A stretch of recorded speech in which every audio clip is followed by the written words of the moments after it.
Balls. Balls. Balls. Greetings, travelers. Welcome to the Red Hare Inn. I am your dungeon master and innkeeper, Logan Hanley, here with my wonderful friends to tell you a story from the lands of Ecriom. Before we get started, Renee, stop. Before we get started, we're going to quickly go around the horn, let all of my wonderful friends introduce themselves, who they play, what they do, and then we'll get on to tonight's session. Starting with Taryn. Hi, everybody. My name is Taryn, also known as Valrook across the socials. Today, of course, I am playing Eden of the Briar, and I don't know what's going to happen. She has absolutely zero clue what's going on in general. And I am making stupid jokes to avoid emotions.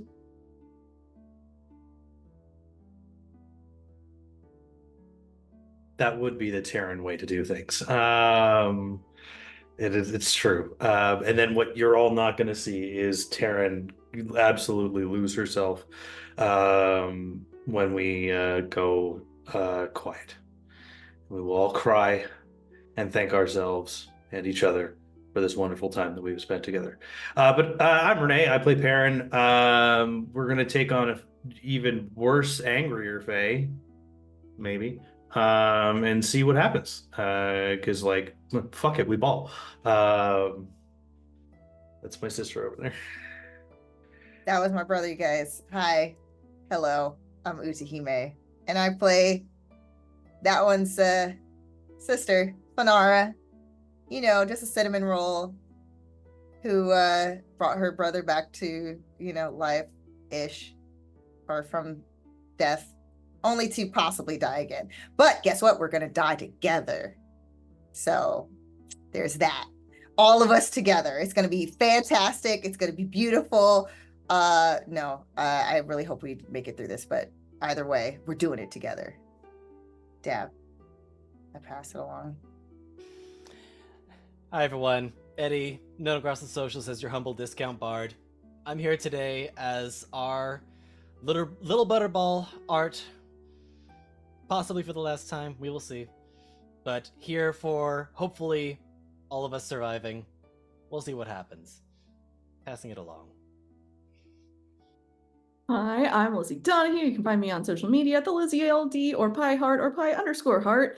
And we're all definitely surviving. I'm playing Oak the Paladin, and she is gonna get us all out of there. She's gonna go over to Fanara and be like, read the emergency exit scroll right now. You do it, and we're all gonna live, and that's final. Okay. Yeah, go ahead, Jaden. It's Jaden King. You find me on social media at It's Jaden King. And I'm Corvus Noctifer Wormhaven, a member of the formerly known group Barefoot Bandits, who now will be working on their epitaph for the next few hours so that the survivor knows what to put on the tombstones, for there will not be bodies left to bury. But there will be memories to hold on to. Why? All right. Cool. The king has spoken, and his decree shall be finalized.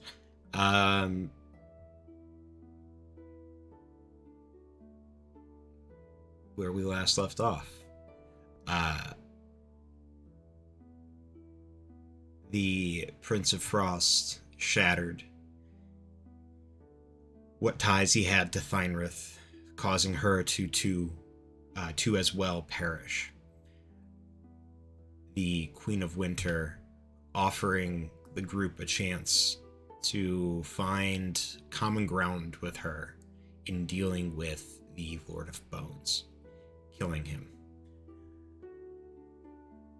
The party realizes rather quickly that the Lord of Bones and this Fey entity, the Summer Fey that they were tasked with identifying, are in fact the same person.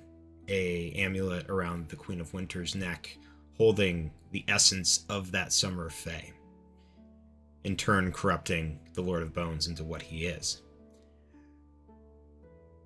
Perrin very deftly decides that no, he will not kill the Lord of Bones, but instead he will kill the Queen of Winter. And in a rush, the party gathers around her and shatters, well, with one final stroke from a flame-tongue short sword, pulverizes and turns the Queen of Winter into bits of ice and snow.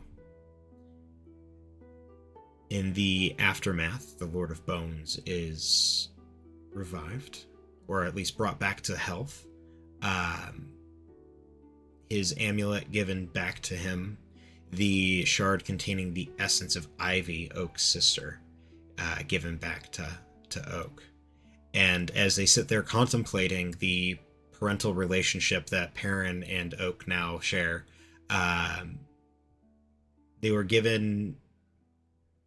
they had a choice to make. What to do. As the palace of the Winter Queen slowly cracked and crumbled around them. Do they go back to the Spring Court? Or do they search for any sign of Lyra? Eden, wishing to pursue and find her Fae patron, manages to persuade the party to follow that line. All the while creating a frost-like plant with the essence of Thynrith inside of it.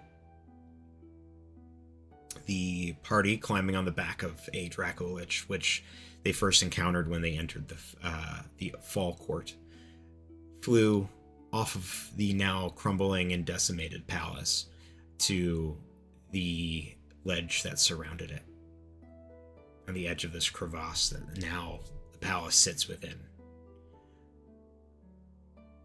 They quickly take a long rest as the Lord of Bones is tasked with bringing not only the amulet that contains his Summer Court essence, but who he truly is, but also the shard containing Ivy's.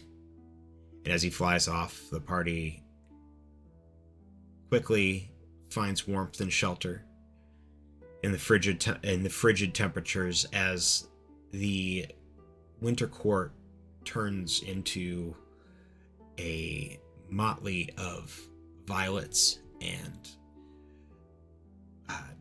darkness begins to slowly encroach upon it. After a long rest, they continued backtracking, finding the temple, or finding the cave that they had first met Thynrith, and then the hedgerow where the graying started, now farther into the lands of the Winter Court than previously noted. Eden being the only means of traversing this landscape, she led the way until they found a small patch of briar, a rose bush that she had planted not long ago. As she approached, the rose bush opened up, revealing a doorway.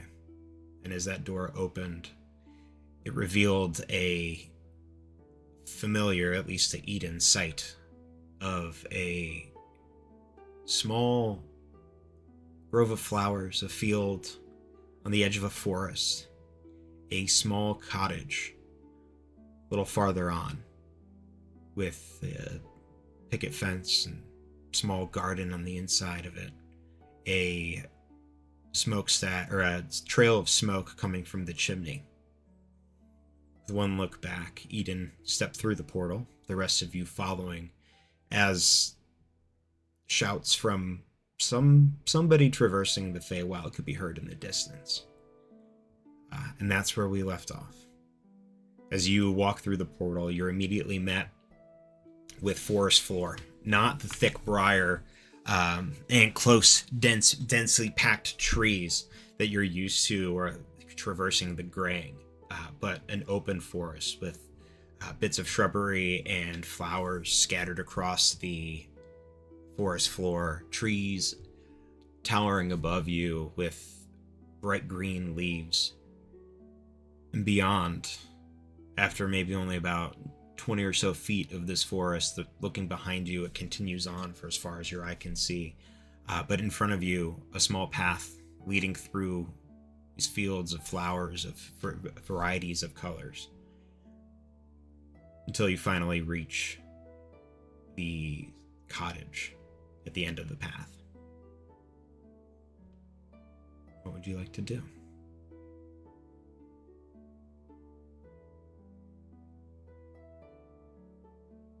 Aiden's going to have been very quiet and more nervous approaching this cottage than anything before. Oak is gonna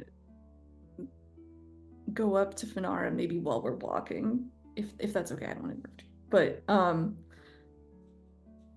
Finn, do you have the scroll at the ready? Look, I know you said you wanted to fight at Eden's side. Me too. But let's try and run before we try and fight to the death, okay? Yeah? But only if everybody can leave with the scroll. Do you know its conditions? I don't I don't understand that kind of magic. I just assumed it was something that could plane shift all of us. Oh, okay. Well, as long as that's the case, of course. Of course. Finn is going to also like stand on her tiptoes to quickly give Oak a kiss on the cheek and then like hop back I think down. Oak's gonna intercept that and kiss you on the lips. Yes, I can't get anything past you, huh? And there's like just like the shade of green on her cheeks. Right? Well, you know. I just don't want that to be the last time, so we gotta make it out of here, okay? All right, deal. Okay, back to you. I saw that. Telepathically, you did it. Okay, and then, okay, so let's approach very politely. This is where my sisters and I stayed. And if there's a cauldron, don't look in it, Art. Okay. Why not? Himalak has a very special diet that consists of small green people.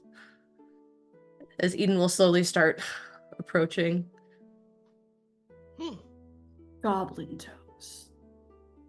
What? Eden will slowly approach Okay. the door. As you approach, the gate in the picket fence swings open to greet you. As you move from the fence line to the door. You Is can there like an hear- active smoke coming out? Like it's actively? Okay. Okay. Looks like you would know that they usually kept a fire going, so. As you get to the door, you can hear familiar sound of the latch turning. It unlocking, and the door just very barely cracks open. Hey. Hi. No response.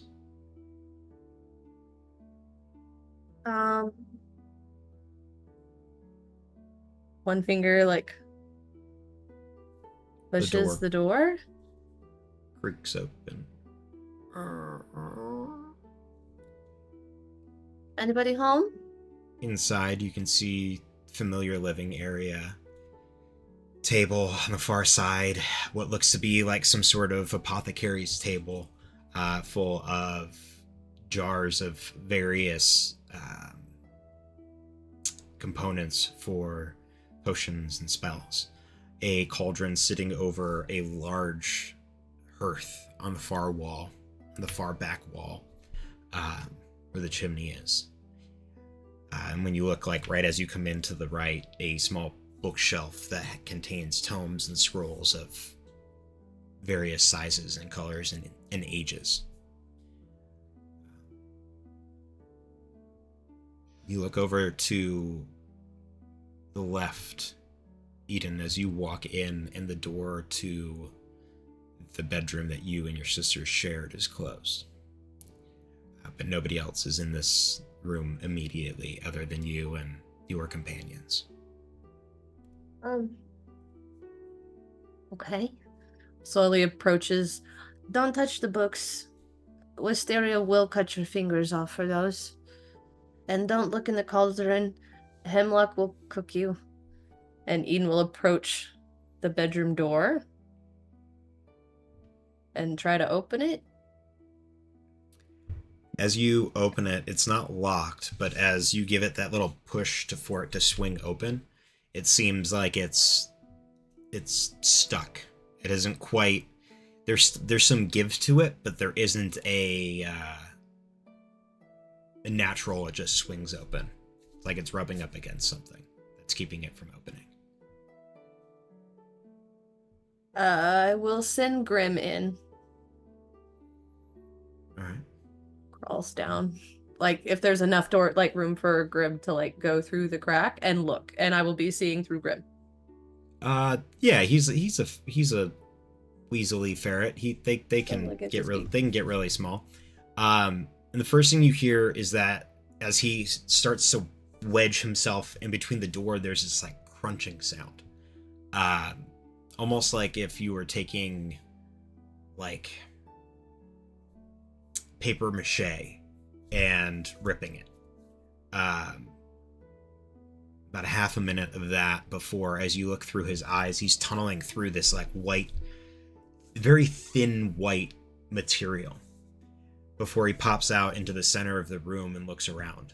Your bed, still as it was, neatly made. And then he begins to turn, and in each of your sister's beds you can see formed not only around the bed but along the walls and the ceiling these giant white sacks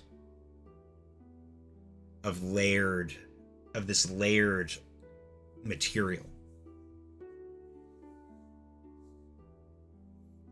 Not quite silk, not quite parchment, a weird mix of something. You're not quite sure. You haven't seen anything like it.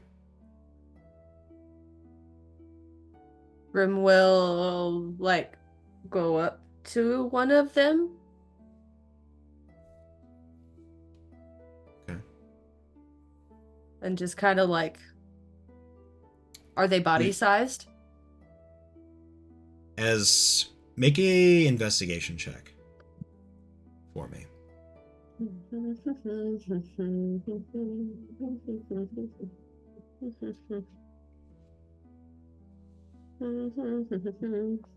I'm really good at those.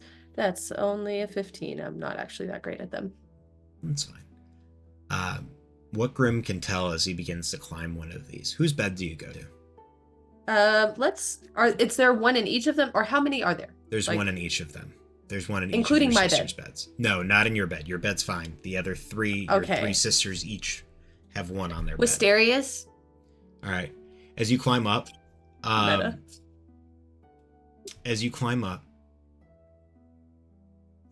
you notice that this shell itself, there are portions of it that are softer, and Grim is even just by putting little paws into it, able to kind of crunch through that layer.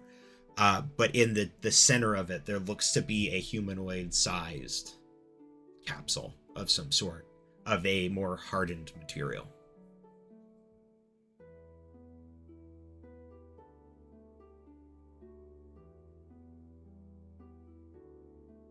Out loud. Eden, I think there are cocoons in my bedroom.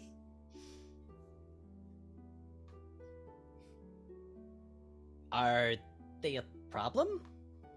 I don't know. I don't remember them doing that before. But I don't know if I should mess with them then. They might be angry, or what if...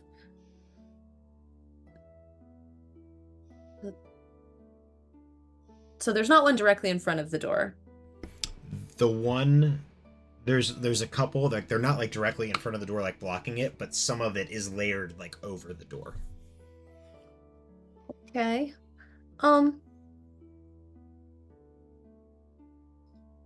If y'all are sleeping and I'm not supposed to mess with you, then say nothing.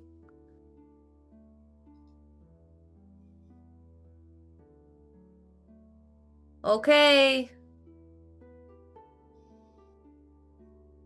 Hemlock, I'm gonna look at your books. And then we'll like call Grim back. Okay. Grim comes back. Puts Grim back on, kind of closes the door. No, I figured if they could hear me, then they'd already be out really fast. Think. I don't know what to do. There's cocoons in their beds, but not mine.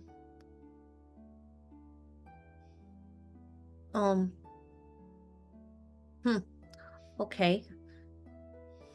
Well, nose around to see if there's anything that looks suspicious in the main room. Like any sort of ritual or anything that would have been laid out that I would recognize, like scrap from, like, you know what I mean? Evidence of some sort of spell or anything. You would recognize, you'd recognize Wisteria's notebook. You'd see it off to like in a little nook over by the bookshelf, sitting on a small table over there. And then the other thing you would notice is that on the apothecary's table, it looks like there's a bunch of notes as well of some kind. Venara. And I don't know if Art is thinking the same thing, but Fanara and Art did read kind of about hags and stuff at that one library. So I'm wondering if there's any like maybe pictures or something that was in there that might have kind of resembled this like cocoon, this material, or like what that represents, and if it's something that they should be concerned with. Make either a history or arcana check. Your choice. Okay. But I'd be able to make that check as well. Yeah, go ahead. Because we did study together.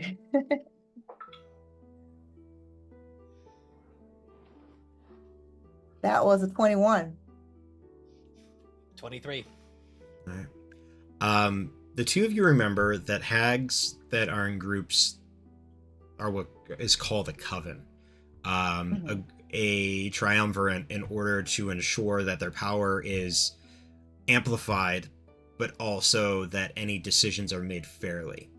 There are times in which rituals are cast by hags in a coven that require all three of them to be active participants. You haven't heard anything in particular about one that would put them in some sort of cocoon, but it makes sense that if all three of them are together, that this was likely a ritual that required all three of their energies and time and focus in order to accomplish. What did you guys roll? Did you roll history or arcana? I did Arcana. Okay. And it was a nat 20 on the die plus 1. Either one would be the same for me, so I can just say I did history just to differentiate it.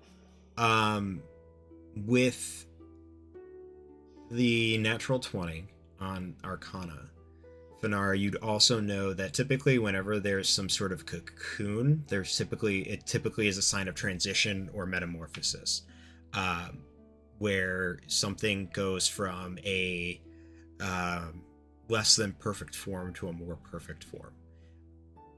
This might be the case here. Again, you haven't had any reading or knowledge or experience with something of this nature, but that would be your best guess.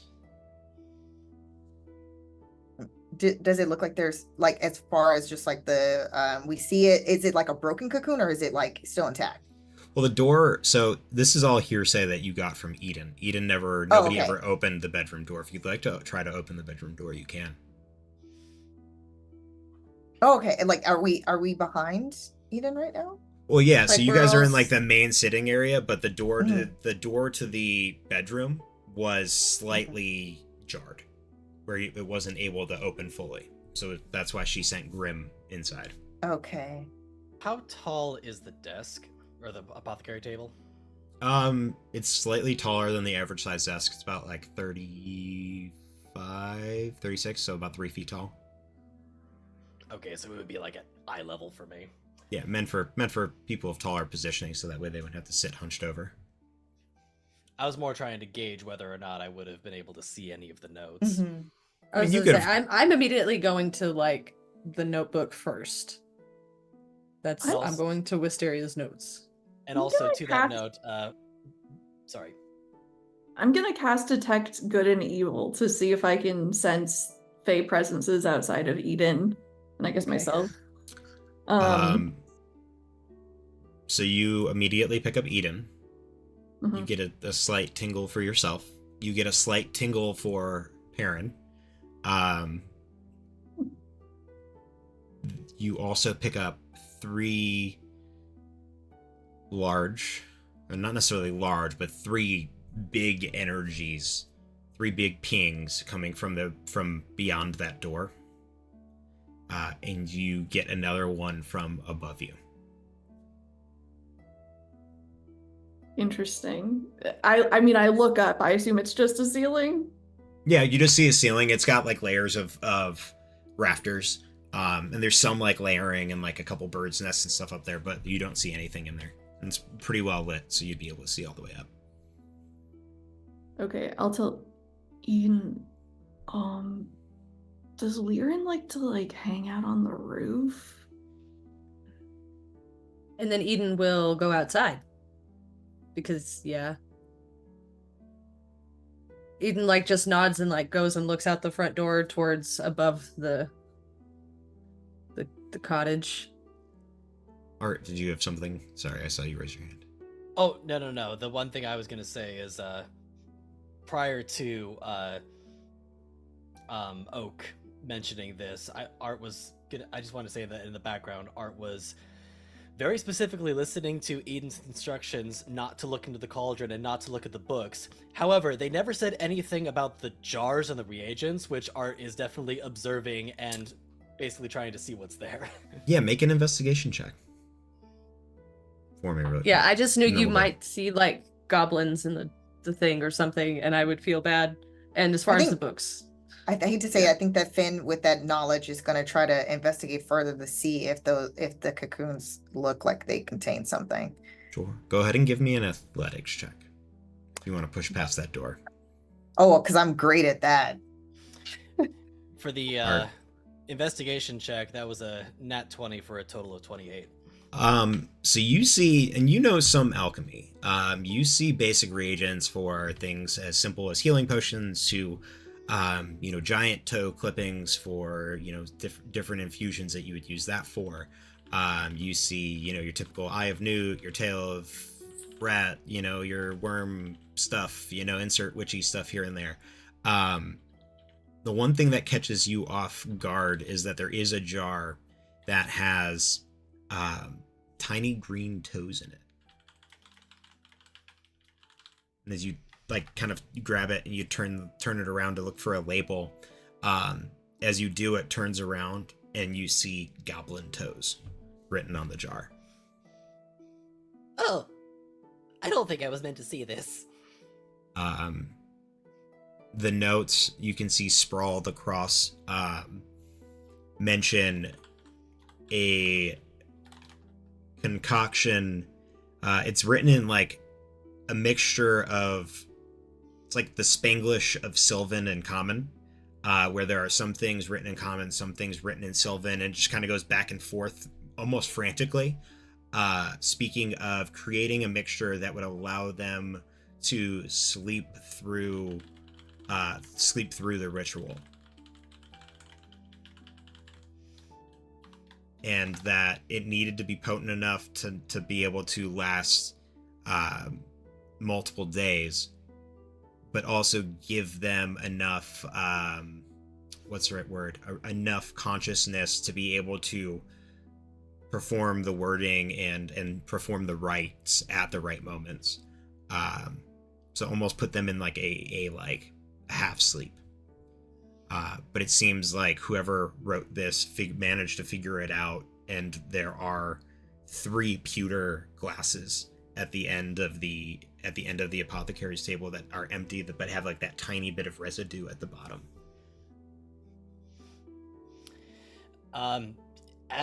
I relay all this information very rapidly to the group.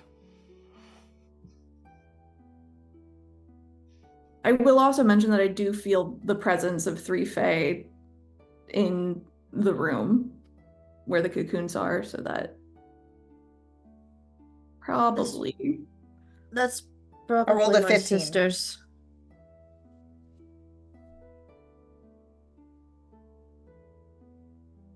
For athletics.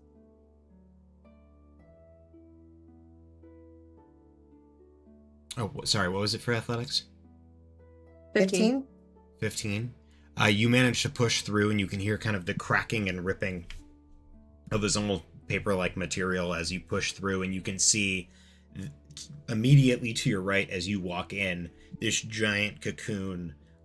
Parts of it seem to be hollow, like hollow space, but then other parts of it seem to be almost this like harder, more compact shell that surrounds a denser interior.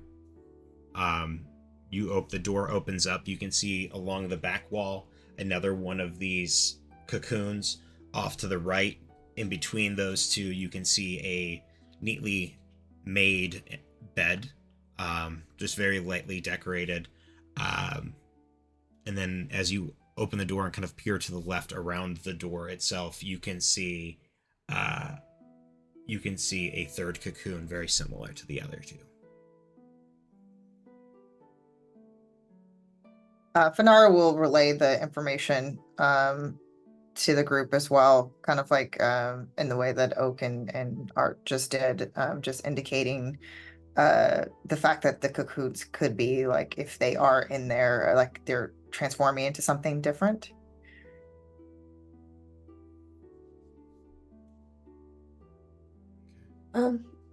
Just don't give me just a minute. Don't mess with them too much. Then, just a second. And Eden's going to go out the front door and look above the cottage. Okay. As you look up above, you can see sitting on the peak a elven-looking figure. Long hair flowing, kind, gentle face, wearing a combination of black and silver robes. Looking down at you, just watching. They're in? Yes. What did they do? What did you do? Or what did they do? I'm sorry. They. They're helping me.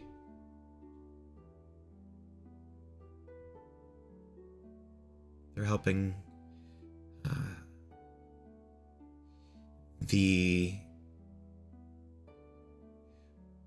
they're giving me a little bit more. They're giving me what I need to be able to break through, to end here and start anew in the gray. So you don't have to stay here anymore? That's what we've been working for. That's what you've been working for. To ensure that I can go home.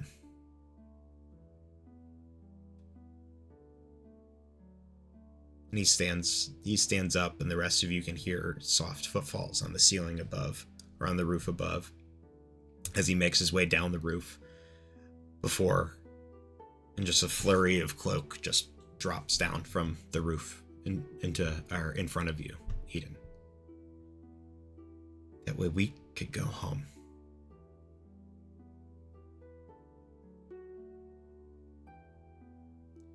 Did okay? You did everything I asked.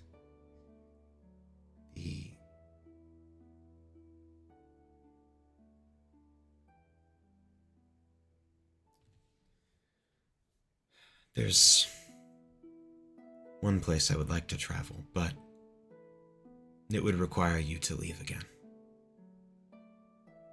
And I don't know if I could. I don't know if I should let you go. Why not? Well, I need you here. Well, not here. I need you in the graying with me.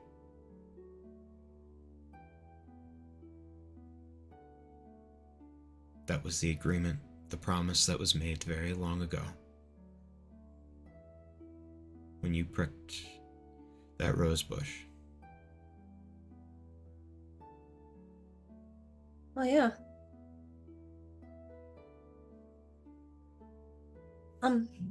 Where are you wanting to go? Well, for starters,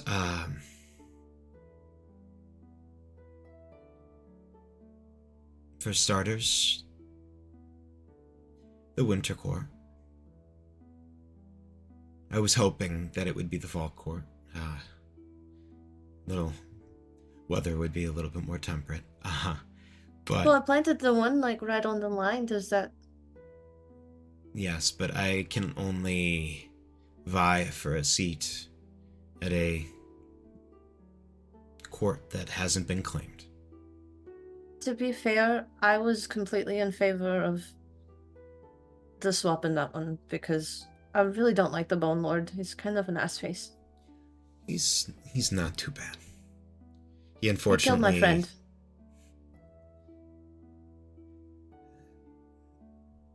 Is your friend all right? I think so. They seem a little broken. But yeah, they're back.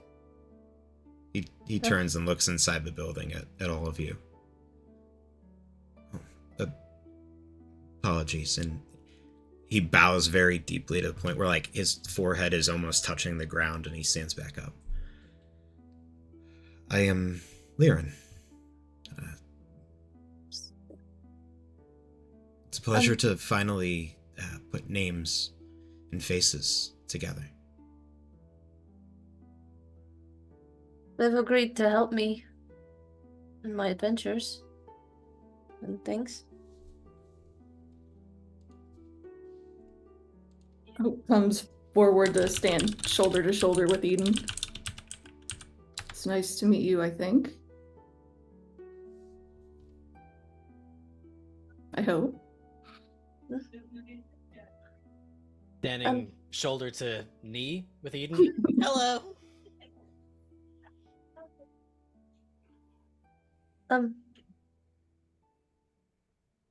Well, so where did you want to go? I know you said you have like the winter court thing. Are the people going to be okay there? In the Winter Court, yes. The graying will do its thing and move across most of the court before I assume power there. After which, I'll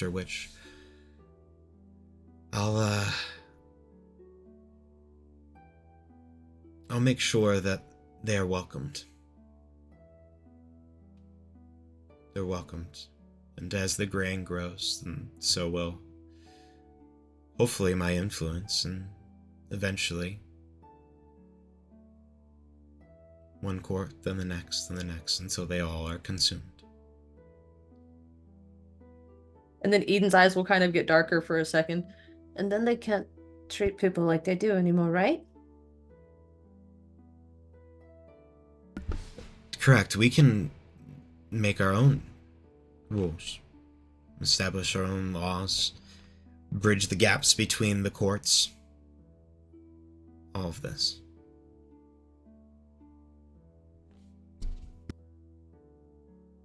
So, then what next for me?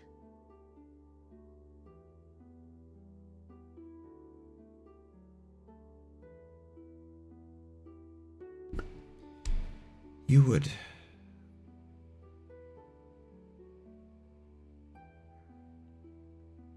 you would rule beside me.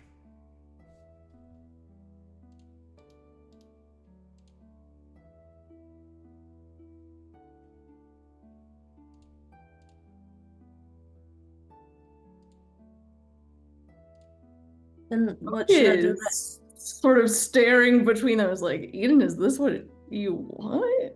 I mean, I guess she's sort of. So what should I do next?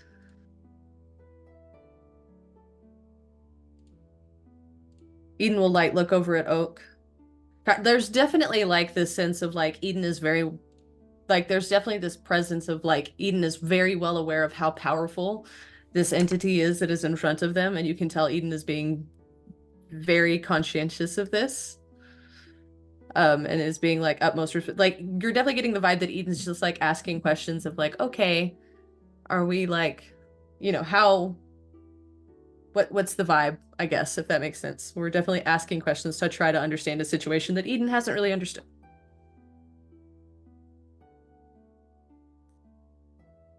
Um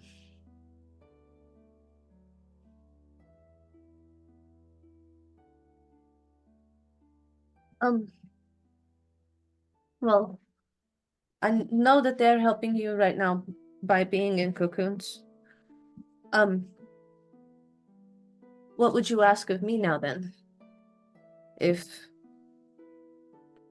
do you need more doors? Or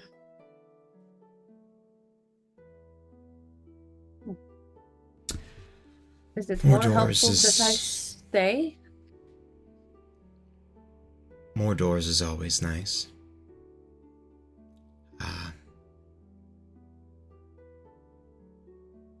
He'll extend his hand out to you. And Eden will take the hand. I will not let... I will not... I will not force you to stay here with me. If you are to roll beside me, then you should have the free will that I'm seeking for myself. If you wish to travel in Rome, you can travel in Rome, but do so with the condition of being able to spread pieces of the briar, pieces of my power, where you go, when you choose.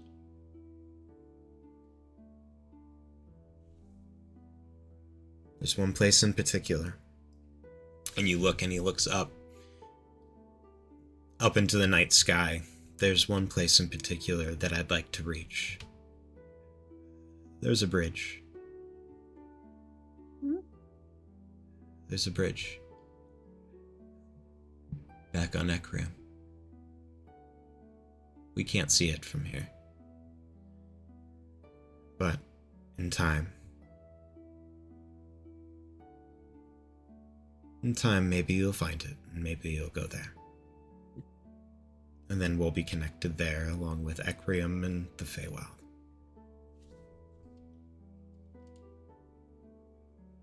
Will it make you sad if I leave? Of course it will. Inside check. Go ahead. As I'm gonna get better at that the last session as a player. Cool. Because I've been really good at that so far. That is 19 is a 15 plus a 9. He's telling the truth. Okay. Say there's a bit of selfishness in the way he says it, though.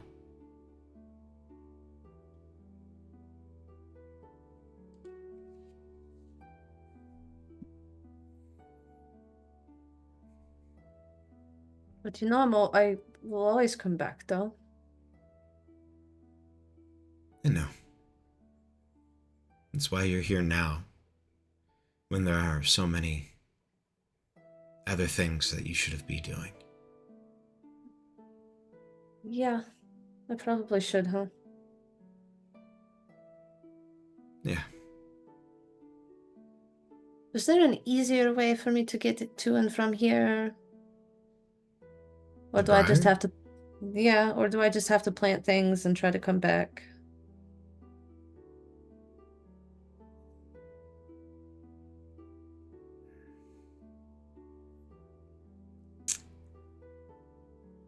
He pulls from his, like, behind his ear, you can see this almost like small silver rod.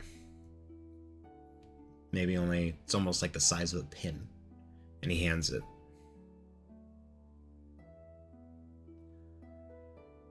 This is attuned to the places that I walk. You can use this to shift here when you can.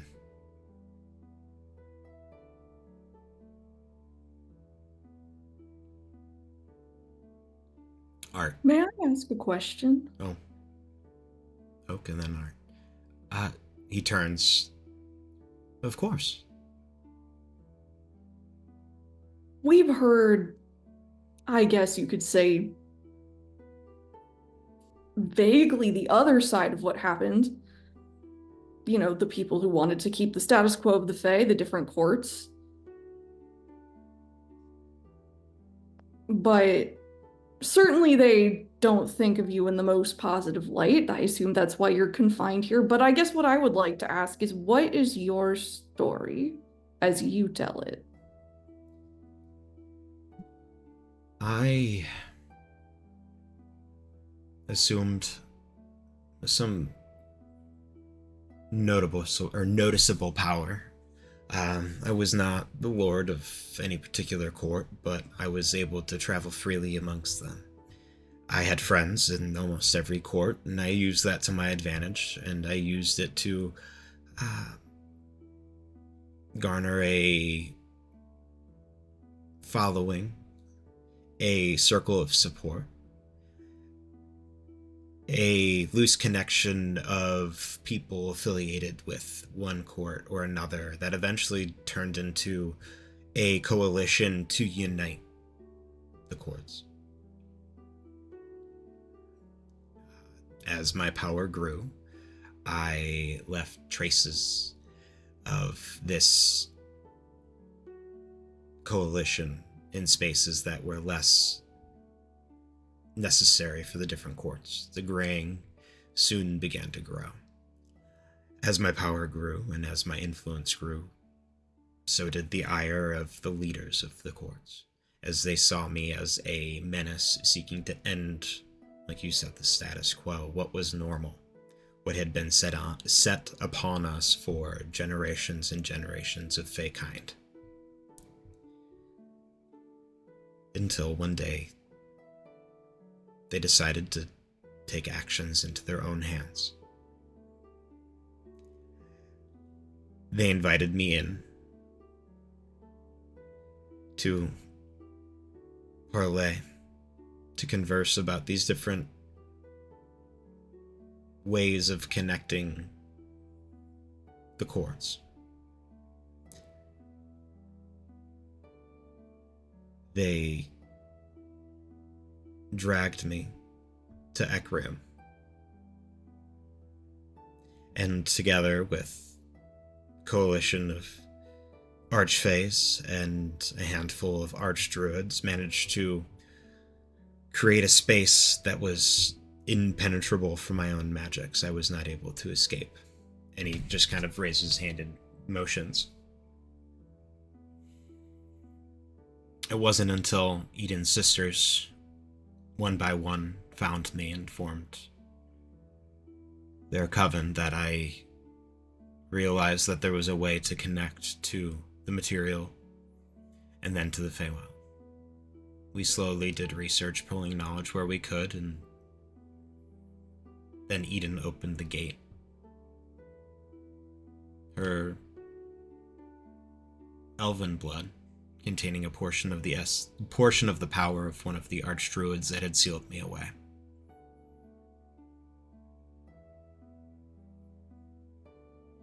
May I ask a question as well? Actually, I have a few of them. Mm-hmm. So I need to understand Eden is not related to you all by blood. Am I correct? Well, I think there might have been some type of ceremonial things, but that, I mean, No. basically, where did you find Eden? And why can't Eden remember anything about her past, Eden her actual family? Eden found me. She found access.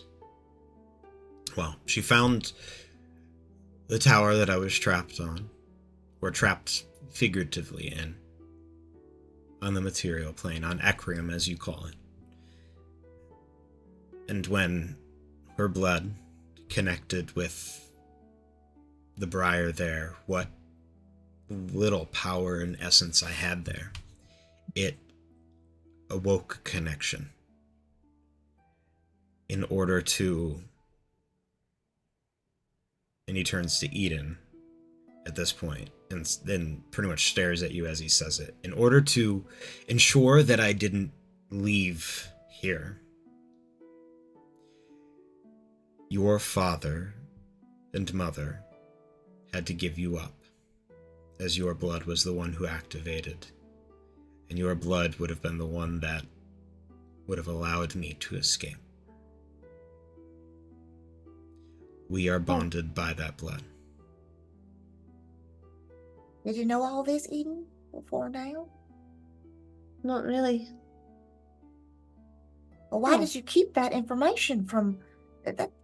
That's pretty important information for Eden to know about. If Well, you I never care asked about Eden. Lirin. I never really asked Lirin. I did ask Hemlock, and she told me other stories, by the way. You might ask her about that later. Just saying. Well, lies and tall tales, fantasies to keep you. I never lied to Eden. Her sisters did on my behalf, which I guess is the same thing, but I never once lied to you. That seems like a technicality. All right. Trying to think of how I want to ask this, because this is kind of a weird thing that I want to try to do. But essentially, I am attempting with, and you tell me how I can feasibly do this, but I am attempting to cross-reference everything I have read, everything that I have learned over the course of what Eden has told me from their stories, from what we have heard from other sources. Basically, I'm trying to cross-reference everything that I have learned to gauge how much truth there is to what Lirin is saying, and if there are any inaccuracies. Make either history or arcana.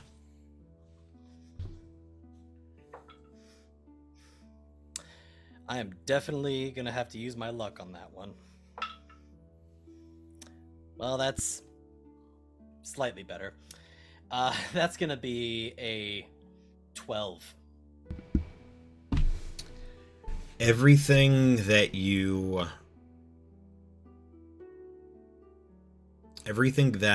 is running through your brain, one is starting to become a jumbled mess as you're just like compounding information on information on information. But the one thing that you find that's interesting is that he keeps mentioning Eden and Eden's blood and the bond that they share because of it. To you, it almost feels like he's trying to very subtly hide the fact that Eden may hold more power over this relationship than she may seem.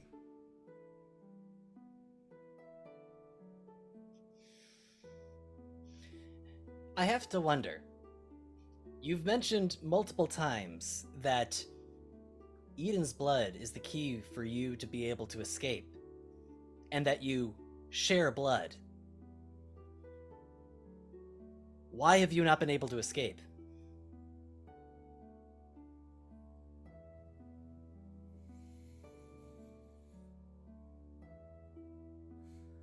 He looks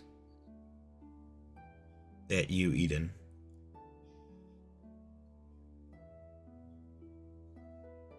And back at you, Art.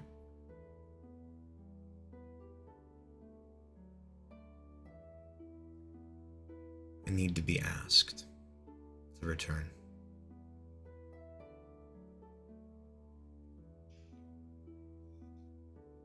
I cannot simply walk back on my own. The goal was to have one of your sisters be the one to ask, but none of them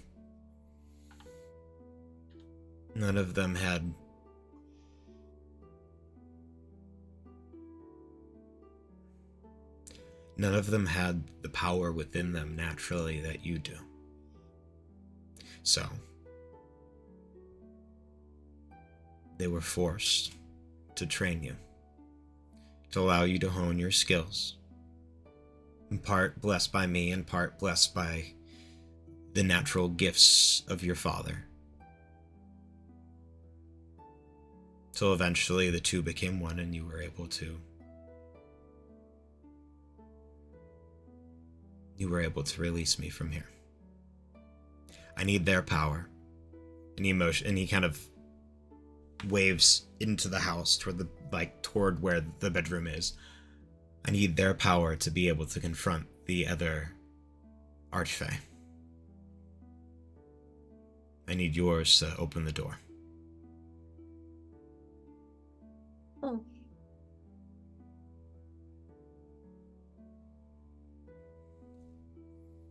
Like when?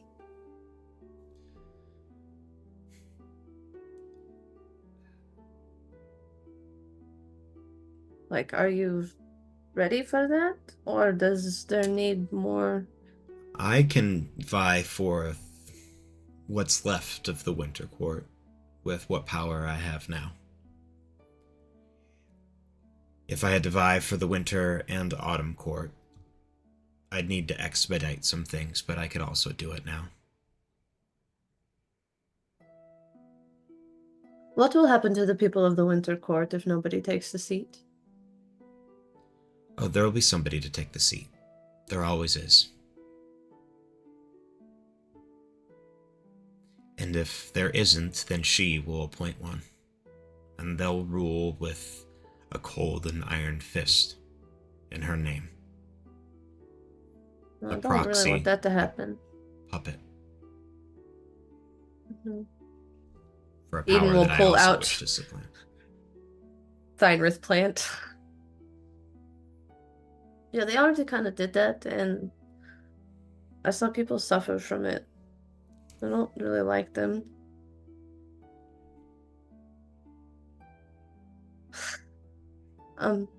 You are kind. And you hold in you the spirit of somebody who can change the world.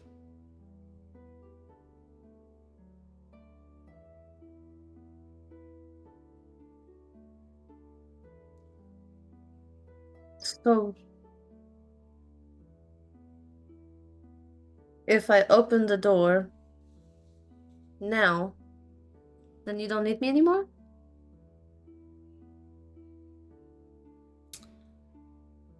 I think the question you need to be asking right now is, do you need him? And when you say that, Art, there is an immediate, the expression goes from very, kind and sincere and, an almost apologetic to an absolute death stare. Like malice and hatred and just a glare like no other. Eden, something isn't adding up here. There's something that he's not telling you.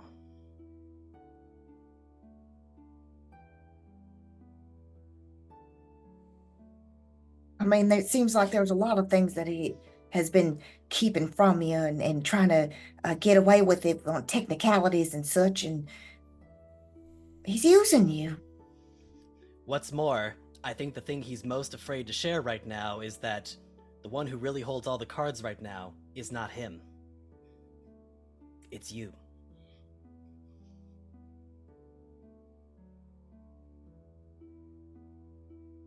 You're right.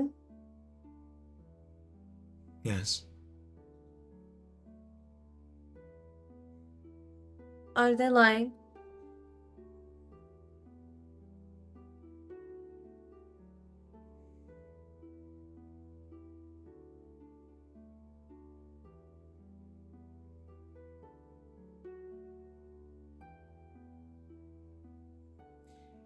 You can see in his face and in his eyes for a moment like he wants to lie.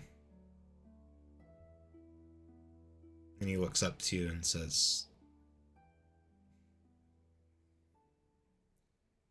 "What they say is true. Right now, you are the key to my release. You have all the power in what happens to me in the immediate future. Whether I continue to sit here and rot, or whether I'm released and allowed to be free." Why did you let them torture her? I point at the house.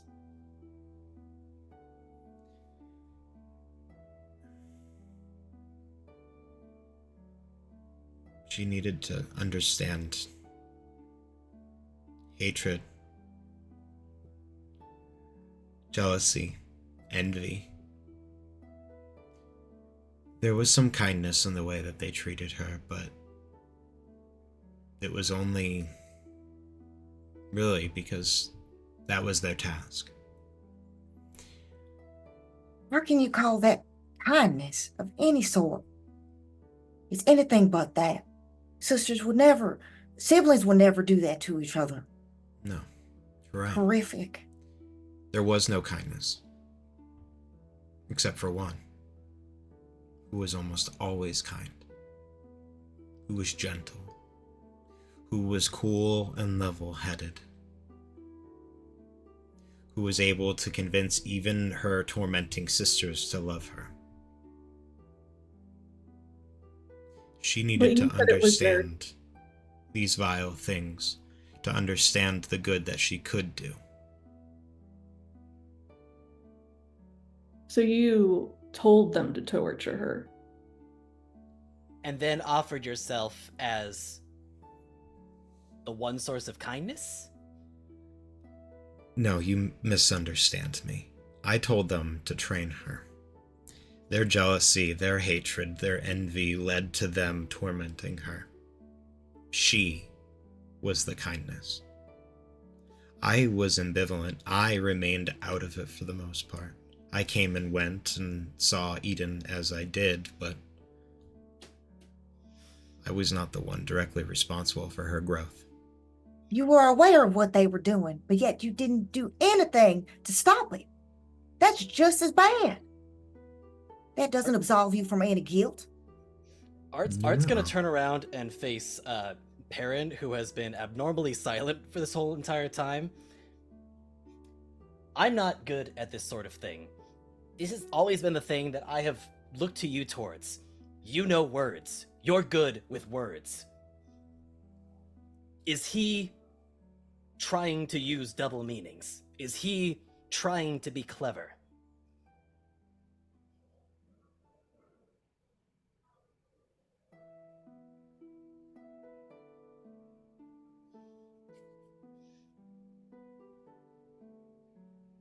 You know, fuckface, the worst part about you is the fact that you think that for 1 second, that no matter how clear you choose to make your words, you think that for 1 second that we're going to let you manipulate her again. I've heard her story. Because unlike you, I actually listened and gave a shit about how she feels. This cockamamie idea of, oh, well, she needed to experience evil or vileness in order to understand it. No!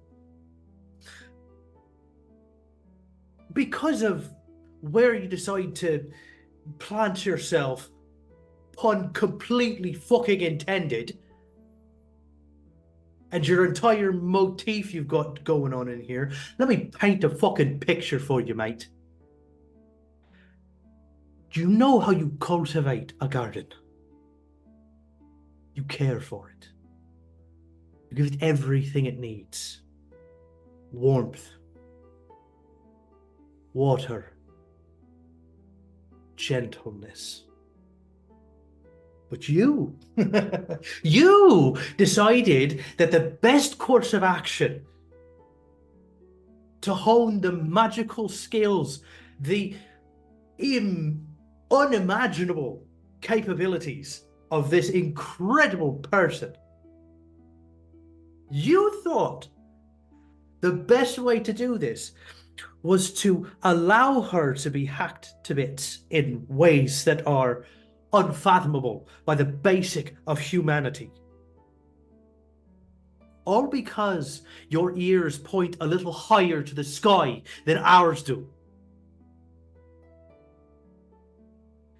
You disgusting, incorrigible, fey piece of shit. I'm going to tell you right here, right now. Whatever plans you have in place, they're over. You owe everything to her. Your continued existence hinges on the balance as to whether or not they believe you. But you see how easily this whole situation can change on a dime, on a spindle. As thin as the edge of my favorite blade.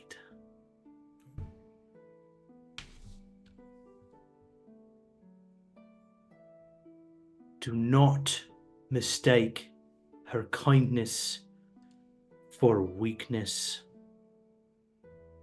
and her naivety for stupidity.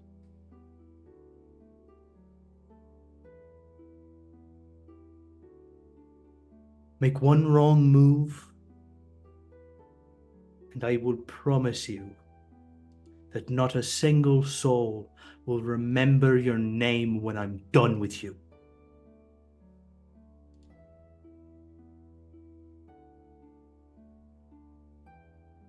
Do we have an accord? He'll look at you and just nod very solemnly. And we're going to go on a quick break because we need to fix and wait for Eden to come back. We'll be right back. We're going to go do So our thing. epic, You go you do messed up yours. the whole Yeah. screen. Yeah, it was so epic. You made Eden leave the briar. That's why I'm his out. parents been quiet. He's learned first speech. Yeah. We'll be back in a few. Yeah. Thanks for your patience. And we'll see you in a few.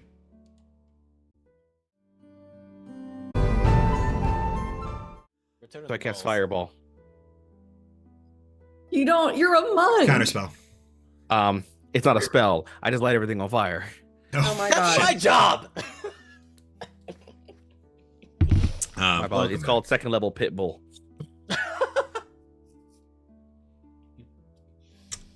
God. Okay, so Okay. want to recap your last line? Does he even remember? Did he black out for that entire speech? Sometimes I do. Right. Boy. Oh, yeah. And if you think for 1 second that I'm going to allow you to get away with whatever you're doing, I will end you. Do we have an accord? I don't think I want more violence here. Corvus kind of takes a step back. I know Corvus.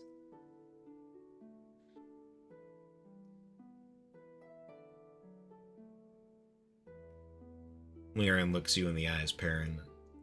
Nods his head.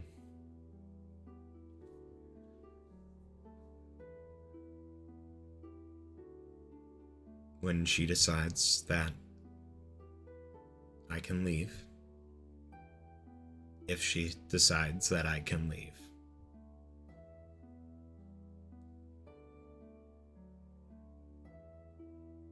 That will be when I do. I can make that agreement with you. Oak turns to Eden. You know, I guess between the two of us, we maybe have the most investment in what happens to the Fae. Present company, she gestures at Lyran accepted. I don't know about politics, what the right way to rule is. I feel like that's all above my head. But I also think that it sounds like you don't have to decide now. I think there's a lot more of the Fae that we could see, people we could meet. We saw some pretty bad examples, but maybe we'll also see if certain fall court people can grow. I'd like to see that. We should probably check on them anyways. But I will make this agreement with you, Oak, then. I will meet more of them. Eden will take other hand. I will meet more of them.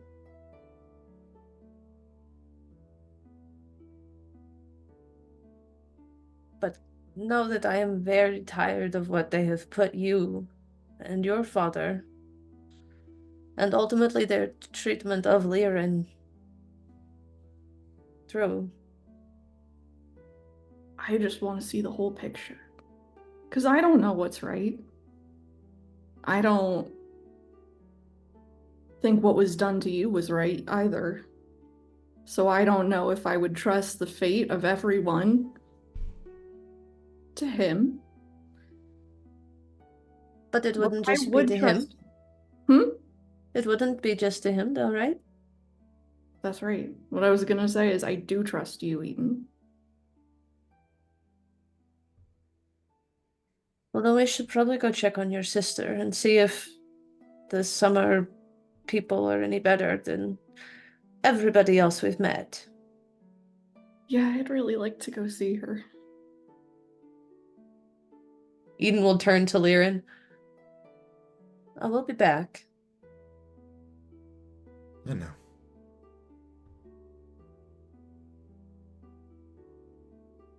I know.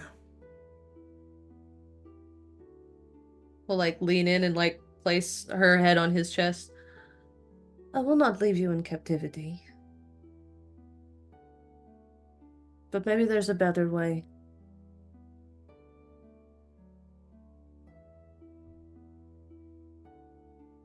He leans his head down. And as he does, the rest of you watch.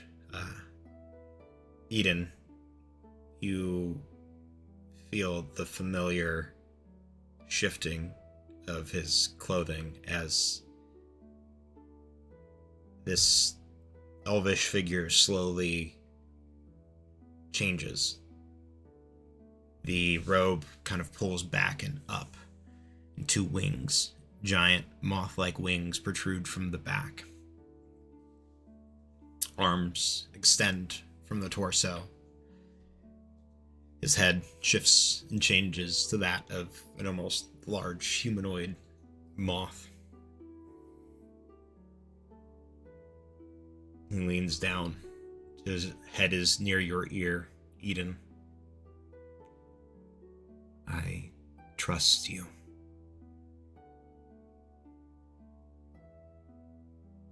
I know you will find the right way to bring me back.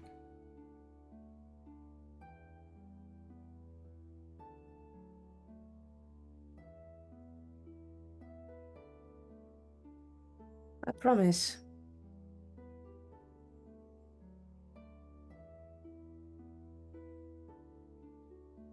I know.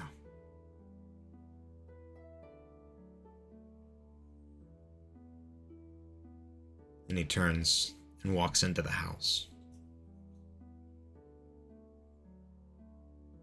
Well, shall we? Shall we?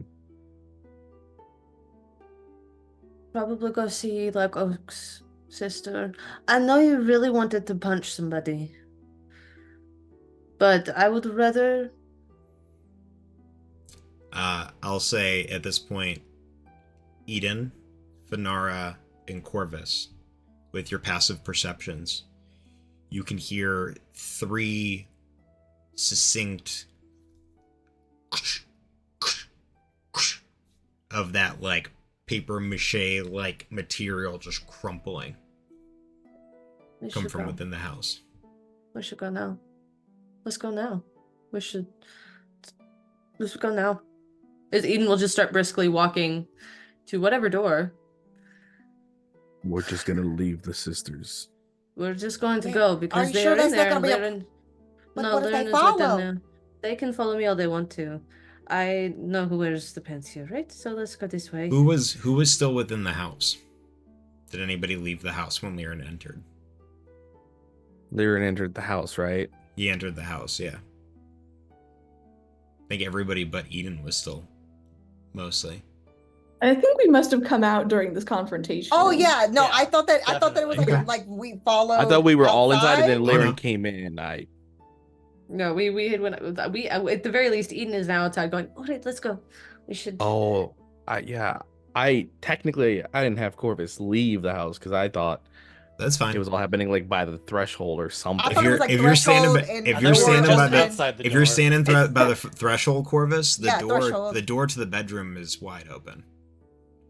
And as you glance inside, you can see Liren, his hands outstretched, from his maw, a singular tubular-like protrusion from his hands, 2 similar ones, all 3 embedded in each of the cocoons. And his body just starts slowly coursing with light as it's drawn from the cocoons to him. I mean, I can't really say that they deserved a fate any better than that, but we should go. Corvus, Okay. don't be nosy. Let's go. Okay, yeah, we're gonna go stab dead people with icicles and stuff. Okay, this is like right up. Wait, that's Perrin's thing now, right, Perrin? Also, like as they're going telepathically to Perrin. So you decide to say not a word until we get there, and then you become jealous boyfriend?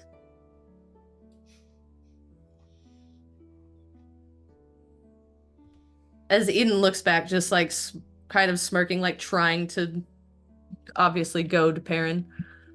All right, let's go to door. Does anybody know how we're gonna get to? As like we hit the door. Does anyone know how we're getting to the spring or summer court? I would be Can the I only ask one you- who's been there, if I have been there. We could just use the scroll and then make the. If these summer court people are so friendly, surely they can port us back, right? Yeah, and technically we're going to the spring court. Well, then they must be really freaking friendly, and then maybe they can really port us back. Since I'm they also were so pretty sure helpful I with only your know dead how to sister. get there by dragon. I mean, Owlbear trusted them with my sister's unconscious body, so I think they're probably trustworthy. They also did Maybe. take me in, I guess. We'll see.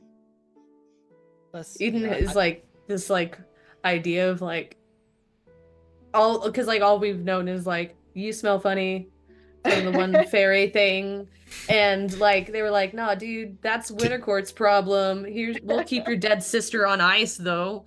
So like Eden's like, maybe we should use the scroll for this.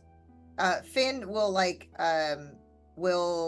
take it out and like kind of extend it, but does Eden reach for it? No. Eden does like Eden has handed it over, is waiting for Finara. Can't we just walk there? Or we could walk there and it could take like 50 years because this is the Feywild, or we can use that little scrolly thingy that I handed Finara. Doesn't it work if you just have your intention of where you're going and the fact that you have some kind of weird briar thing? That's how we got where we got in the first place to the Winter Court. We could try it and see if that works. And then if it doesn't work, I guess we could use the scroll then. You said there's rules to follow. We follow the rules and the rules work out, and now you're telling me those rules become irrelevant. So I'm just... I don't make these rules up, Corvus. Then make them. Well, Corvus, Let's as give you've it a always shot. said, it's the fae. Opens door. It's kind of a fae thing. You open the door. Yeah. You find yourself staring at the edge of the briar, looking on a field of flowers, daisies and daffodils. Okay, I see you. I like this briar stuff now. It's like a special power I didn't know I had. As Eden will start to walk through it, like looking over at Pear and like fake poofing out like their chest. There's flowers now. Does that mean we're there? I don't know. We're about to find out. Can I tell if I'm- we're there? Do I recognize anything? Oak, you would recognize, partially because you all would recognize because you've been here before. But Oak, you in particular, this is the domain of the Dandelion in the Spring Court. The field that you found yourselves in Do we see his little house? once upon a time. Off in the distance, you can see the small little, almost like cave-like home that he created for himself. See? Fey bullshit. Not fair bullshit. Also, Eden will pull Very out convenient. one of the flower crowns that Perrin had made It is convenient. the last time they were there, and just places it on Perrin. It's like half decayed now. I think it's a little fitting now. As Eden is just gonna like frolic around everybody, intentionally around Corvus in a smaller circle. Oak is gonna point at like between Eden and Finara. You guys can like send messages with your mind, right? You could like call. Oak just pauses every time, and she's like, she has no idea what to call the Bone Lord anymore. You would want me to call your father? Yeah, I mean, maybe he can. The Bone Lord. He's still Bone Lord until he does the thing. Yeah, the bone. Okay, I wasn't really sure. It felt really awkward No, it's coming out of my really mouth. weird. I don't really know.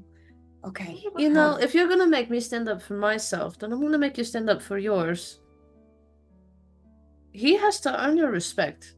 He may be your father, but he has not been one to you. I mean, I agree completely. I mean, that is sort of why I was like, I don't want to talk to you right now. And I look what he feel did to really weird Perrin's about- hair. I mean, he killed Perrin. He killed Perrin because he wanted us to be as sad as him. What kind of father does that? This is going to be very complicated because of that situation. Because it's like I care about you, and obviously care about my brother, but He then kidnapped Art. yeah, He that kidnapped too. There's Yes, so many Perrin. things. He tried to kidnap Inara. Oh, that's true. Yeah, Perrin? Kind of asked for it. You what? I kind of asked for it. Well, we know that, but that's still not fair. Don't kill somebody. I egged him on.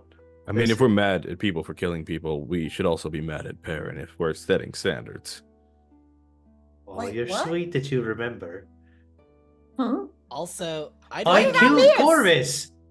You did. Do you know? You all were there. You watched me kill him.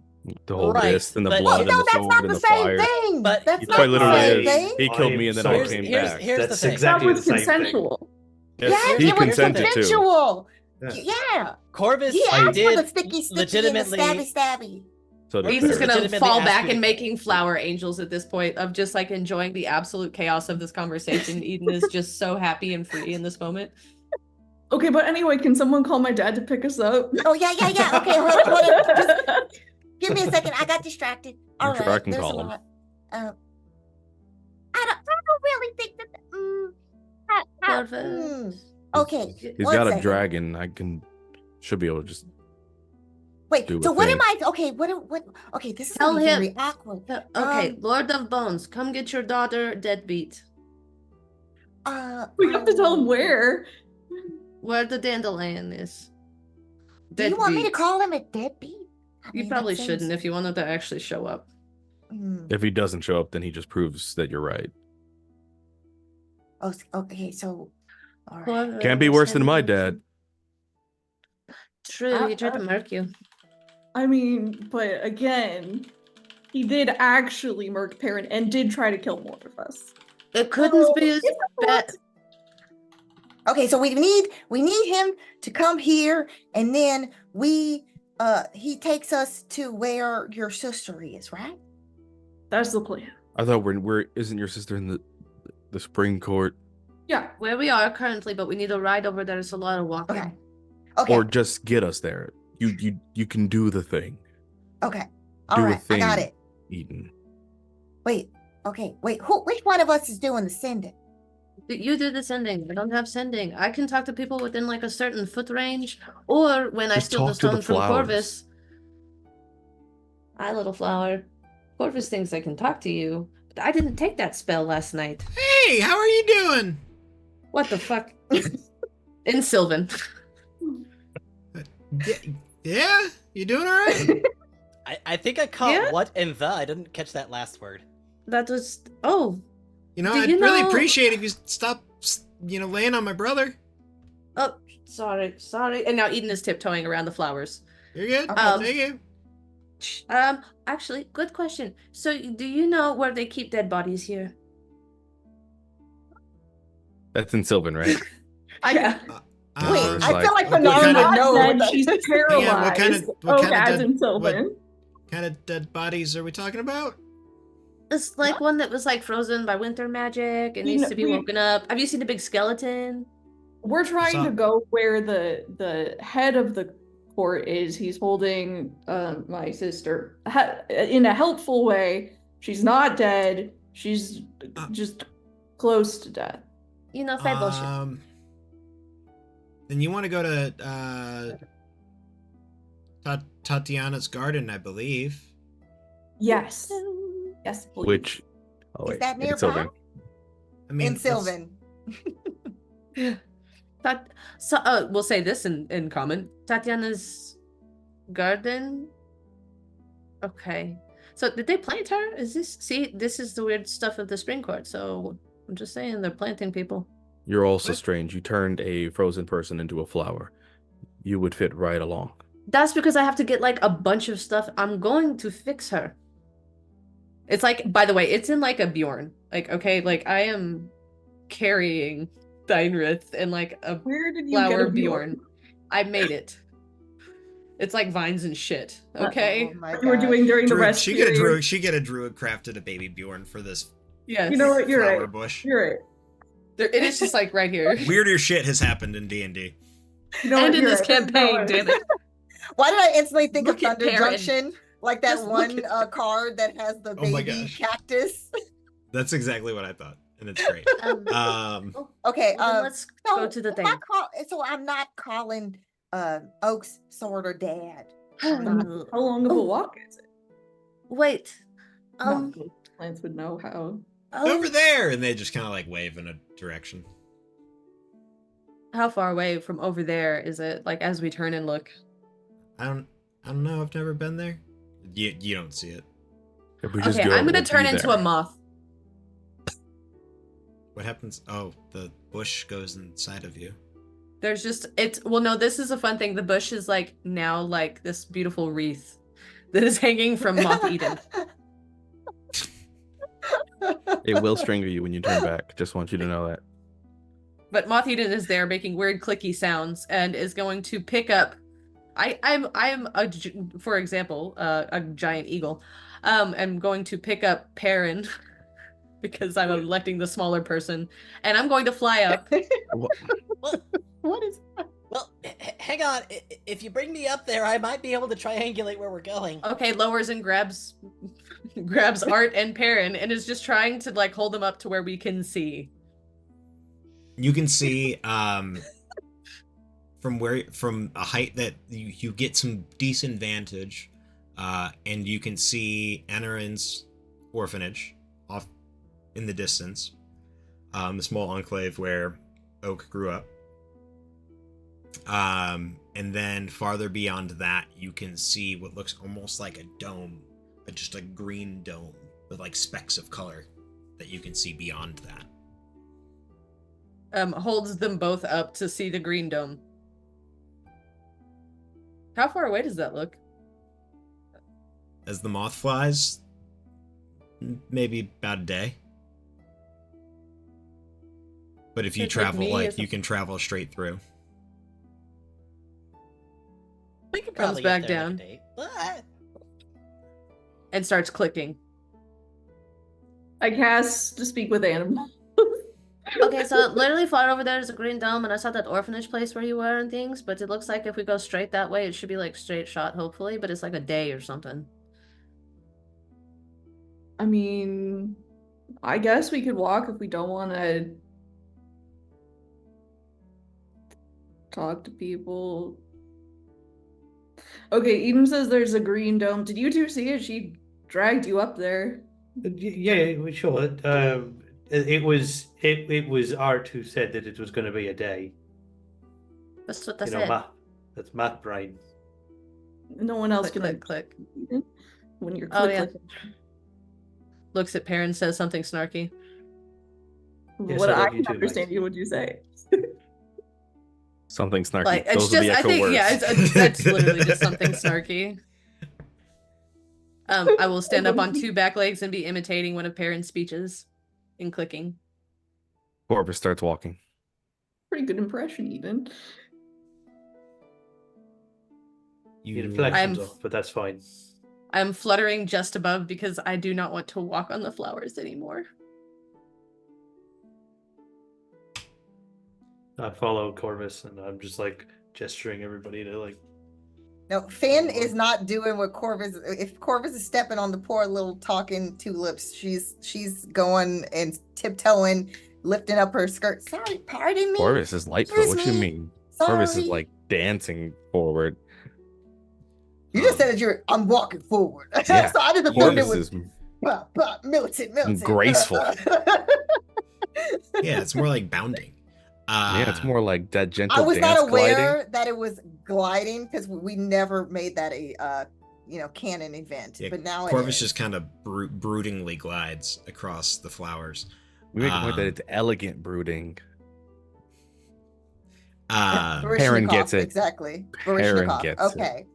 You all begin walking, following the path that Eden, Art, and Perrin viewed from high above, eventually coming to the abode of the dandelion, who joins you on your walk. He ranges a little bit farther outside of your immediate vicinity, but stays with you until you get to Anarin's orphanage. There, you are met by a handful of children, treants, all who welcome you, but you continue on your way still. Your foster mom not there. Instead, she's at the gardens. do I see Dawn. any familiar faces? Do you see any familiar faces? Oh, yeah, Stuhlkar and Spark are both there. Both of them immediately jump in for big hugs. Spark digging in your pocket for a stick of butter. Or not Spark, Stuhlkar digging into your pocket for a stick of butter. Look, I can totally envision. Listen, I Spark guess reaching Spark for a just stick like of butter to grabs give it and to just Dulcar, like but yeah. starts like rubbing the joints so that way, better mobility. But you continue on your way. No darkness never, no twilight ever sinks. The light of day maintains strong and true as you continue on, eventually reaching the far distance, this dome of greenery and flowers. You approach, and it's as if the entire fold of a giant rose bush, except instead of it just being roses, you see flowers of all different variations and colors, trees of different variations and colors, all scattered throughout this immeasurable sprawl of roots and flower beds.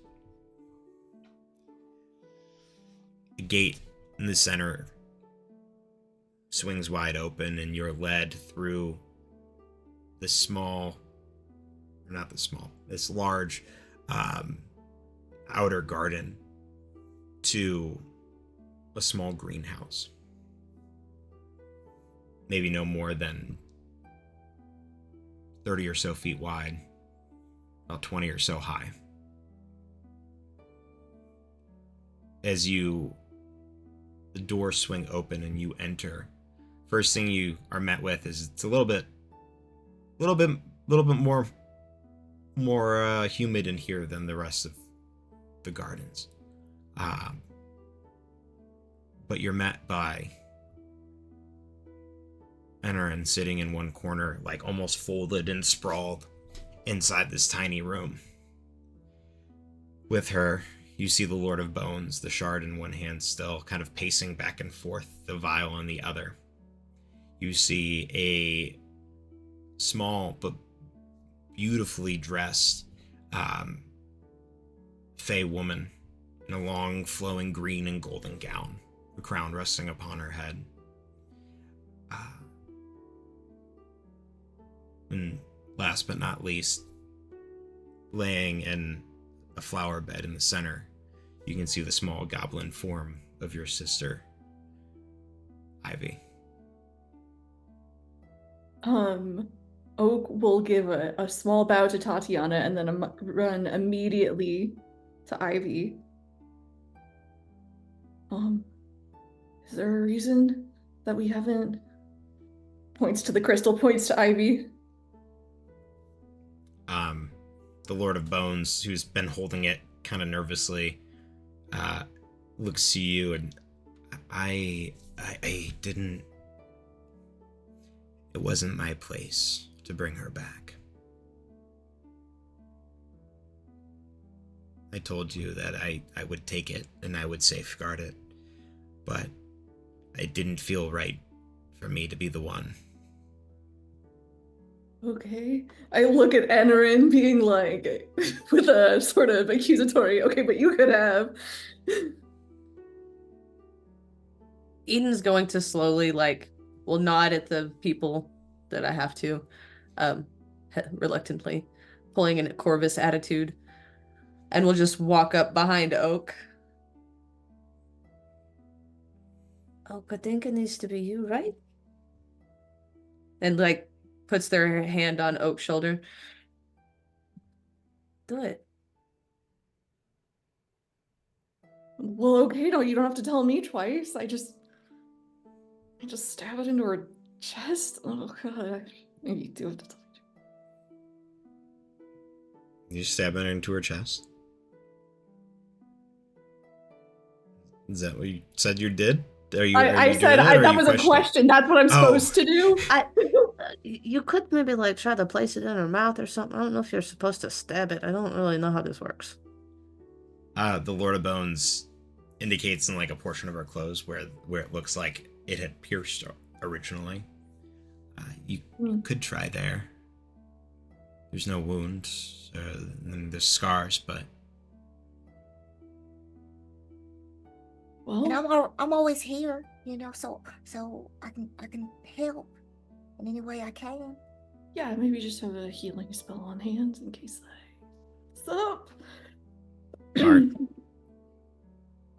Do I recall from the book that I read at the palace, if this is the accurate way to do this? Pretty much. Yeah. You have to. There's got to be some connection between the person who's bringing them back. It's very similar to resurrection. Mm-hmm. The soul's got to be willing, and the body's got to be there, and the person who is doing the act needs to have a bond or a connection with the person in order to essentially push them along the way. It has to be done by someone with a bond. And you seem to be the most viable candidate for that. Okay, but I do have to stab her. That's for sure, right? Do I recall that? You could probably get away with lightly pressing.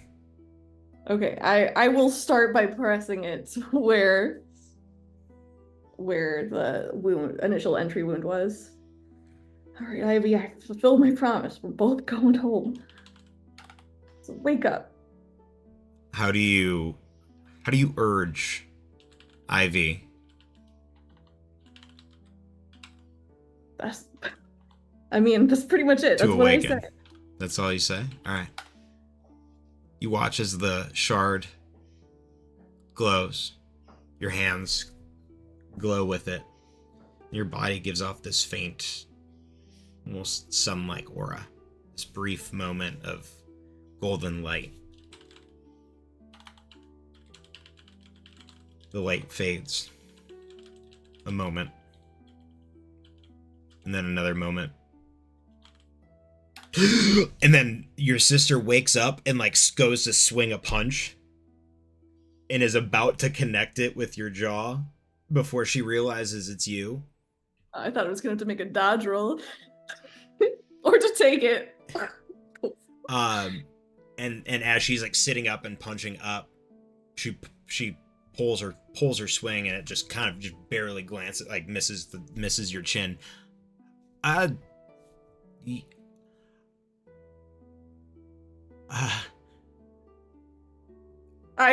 like bend over her like to try and like block her vision of all of the chaotic people behind her who she doesn't really know.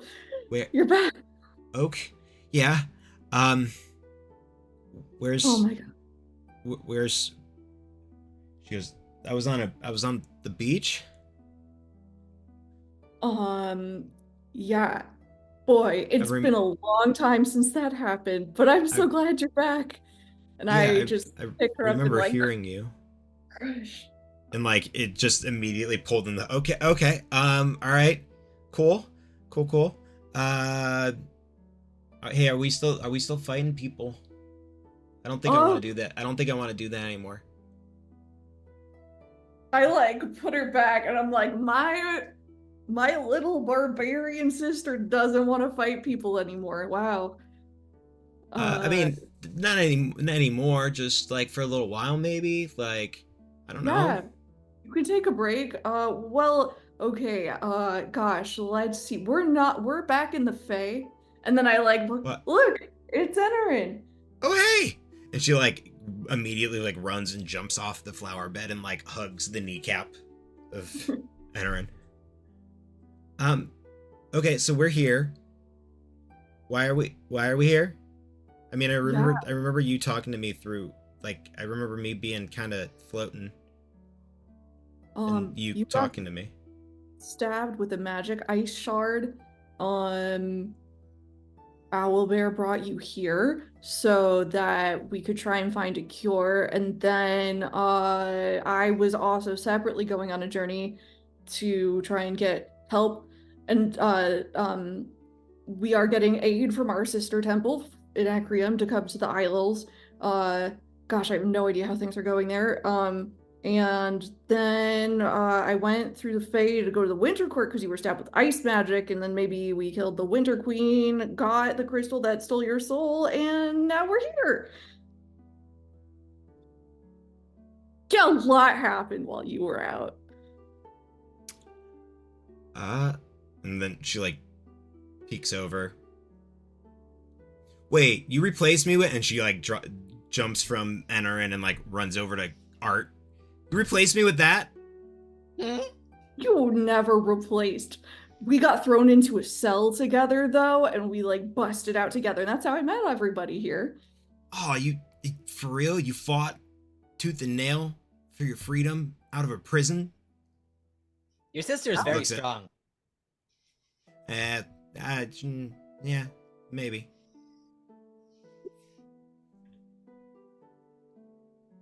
Well, Don't worry. Despite both being goblins, you are nothing alike. Yeah, I can kind of tell he's really scrawny, and she like goes to like just kind of like pokes your jacket, which is just like straight to bone. Mm-hmm. Um, I'm pretty sure like a little poof of soot pops off of Art when that happens. puff of soot. She hits a pocket with butter in it. I wouldn't. I would be careful about which pockets you're poking. Oh yeah, good point. He does explosive stuff, or you might just get buttery fingers. Either way, it's kind of gross. Oh, don't worry. I keep all the combustibles on this side. Just all right, cool. don't recommend, yeah. So when are we? What's the plan? We going home or where's Well, Owlbear at? Why isn't he here? Oh, he went back to fight. I don't think he wanted to leave the cause alone for too long. Sounds like that old fart. Yeah, I know. He's always got to go off and be the hero somewhere, right? Yeah. Yeah. The whole time. I think at while this point, the Lord of Oak's Bones is legs just kind of actually just give out, and she just collapses on the floor. It's like, oh fuck, we actually did it. Wait, Finn will rush to Oak's side and be like, "Are you okay?" Yeah, I just can't believe that this part's over. And, You did it. We did it. Wait, was Yeah. this really that big of a deal? Did I mention the part where we killed the Queen of Winter? Oh shit, you Well, killed her? Like the yeah, actual or like that time where Perrin died and came back with like punk hair. Yeah, that's my brother, But- by the way. Oh, hi. I'm Fenara. Nice to meet you. That's the parent that was dead and not dead anymore. My you brother. guys are and like she looks from you, Fenara, to you, Perrin. What's up? Yeah, I know they don't look like siblings, but they are siblings, at least. Like you are. But they're actually Oh. related. They have a. Oh, yeah, we're yeah. Gotcha. Oh man, it's a pleasure. I've only heard about you and how much you mean to Oak, so Yeah. now you mean a lot to me and to all of us. Yeah. Fenara As is someone who started this. as she says that, like her eyes immediately turn to you. Oh. Fenara is someone who's become very special to me. Very special. Bernard kiss. just instantly green. Yeah, they did. She Ivy like just stands up and just kind of punches you and like playfully punches you in the shoulder, Fenara. And then like wraps you in a hug and is just like, welcome to the family. Did we always punch family members? We're very Okay. physical sort of Oh, I gotta communication. get Yeah. But used I to like that. All nugging right. Ivy. Yeah, that's what we do. Hand on my girlfriend. Yeah, no, you're good. She's too tall for me anyway. I've never been told I was tall before. Wow. Really? I feel like No. I mean, there's like half Art the says, people, looking up at you. half the people you're hanging out with have to look up to talk to you. So Yeah, parents never complained about you being tall. no. She's my little sister. Yeah, no. I get it. He loves saying the part that's little. Mm-hmm. Yeah. But also Perrin's ego is easily 6'2". I would say more like 7 foot, but 6 foot, 7 foot, 8 foot. Can an ego Uh, have a height? mm-hmm. Most certainly can when it's referring to this one over here. I'll But that's make what a we note love of that. about him. Also, he's allegedly my father. what up, Daddy? I just stare at the bone lord and I'm like, she's just clearly processing this herself. The allegedly. Are you going to fix your situation, sir?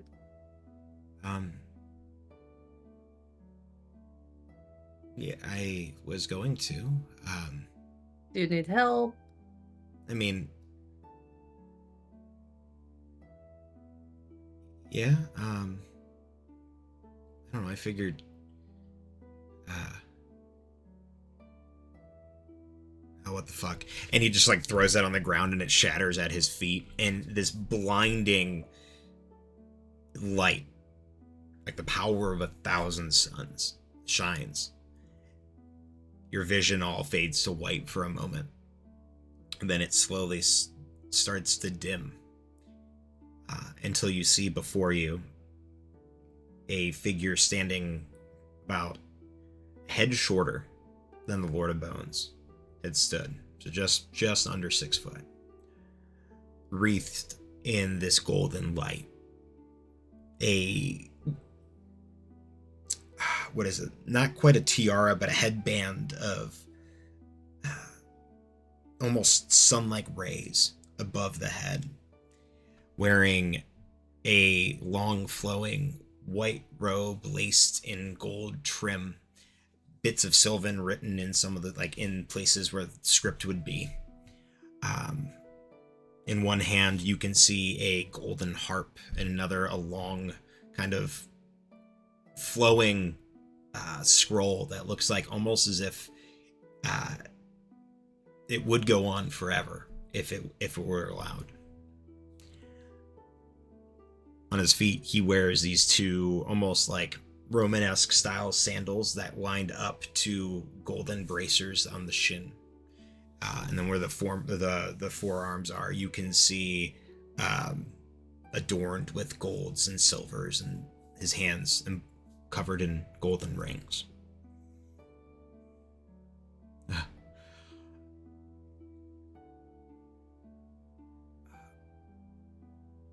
Well, this feels good.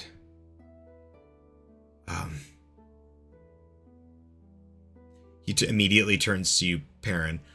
I am not your mother, and nor will I ever be again. I'm just making that abundantly clear. And he turns to Oak.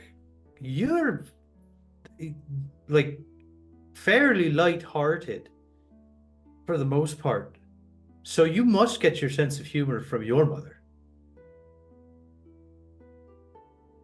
I couldn't tell you. But I sort of stare at him, like raising an eyebrow, waiting for him to contradict Perrin or not. He smiles at the mention of your mother, and he looks down and says, your mother was able to make a soul like me stumble over my own words. That was something that few Fae could do, let alone a mortal. So what happened?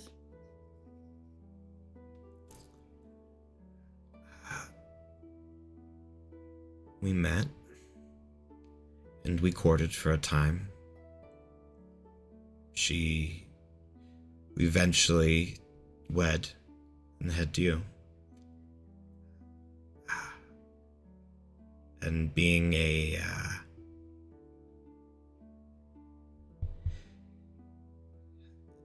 herald for the Summer Court is requires me to travel often, and so you would come with. And one time, the eyes of not only the Winter Queen, but the Queen of Shadow and Darkness fell upon the two of you.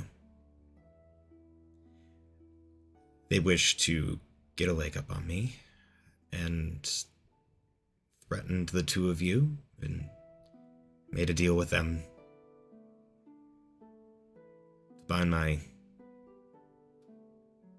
Well, you met my lesser half.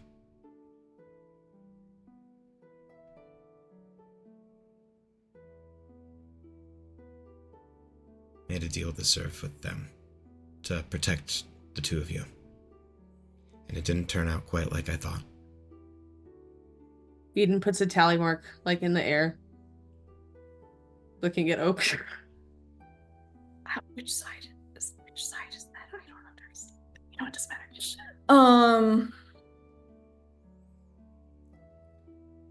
Right, because you forgot us, and then the Queen of Winter said that my mother went mad and then died. She wandered the Feywild until her last days. If his memory serves me correct.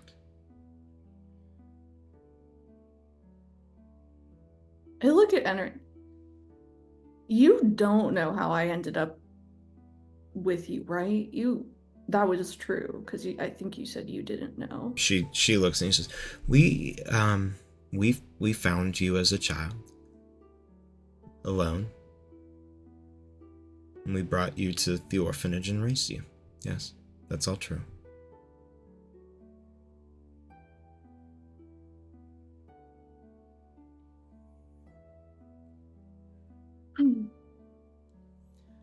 So why do they want to leg up on a herald?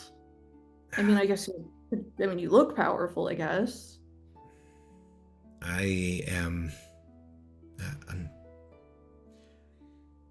They call me the Sun Song. I have some power over day and night here. Well, day here. And to have power over any sort of sunlight draws the ire of those who wish to do dealings in the shadow. And so they found a means to ensure I couldn't shine light on any of their plots and disguises.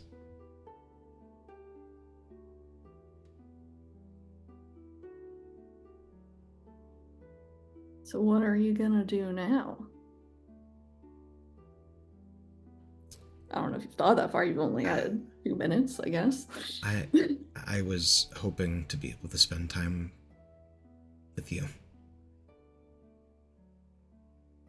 Pending if he gestures said, everybody else, pending if you aren't busy with them. And if you are, then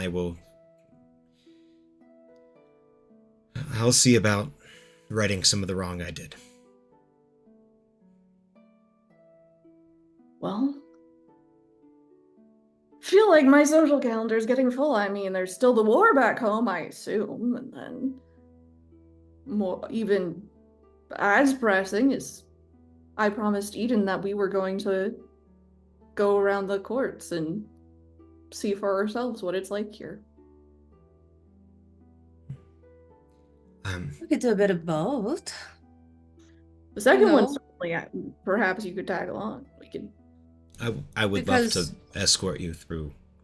Love to escort you through the summer court. We could show you where we lived, if it's still around. It's been thousands of years here, right? Give or take. But places like that tend to live on by memory. I look at the rest of the group. The other thing, I'm needing a few things. Very specifically, I would like to get a hold of some rare oils and unguents worth at least 1,000 gold points, gold pieces, please. Would be really great. If we could do that sometime within the next, I don't know, 5 business days or so. Eden will point to the Bjorn. So if we could come across these things within reasonable time while we're also doing this, I am more than willing to go meet people and house hunting or whatever we're doing. And Perrin doesn't have a choice, and neither does Art, because they're coming with me. And Corvus, as much as Corvus will gripe, it's going to come too. Corvus gripes. Where does that leave me exactly? Well, I would. Well, holding my assume- sister's hand, I'm sure. That's What- kind of what I was gonna well, say. and- I like her. I don't want to Should- put any pressure on. If you know, I- if this Perrin is a- actually does finger guns, then Ivy would do finger guns back at Perrin. I like this one. Well, I mean, I don't want to put any pressure.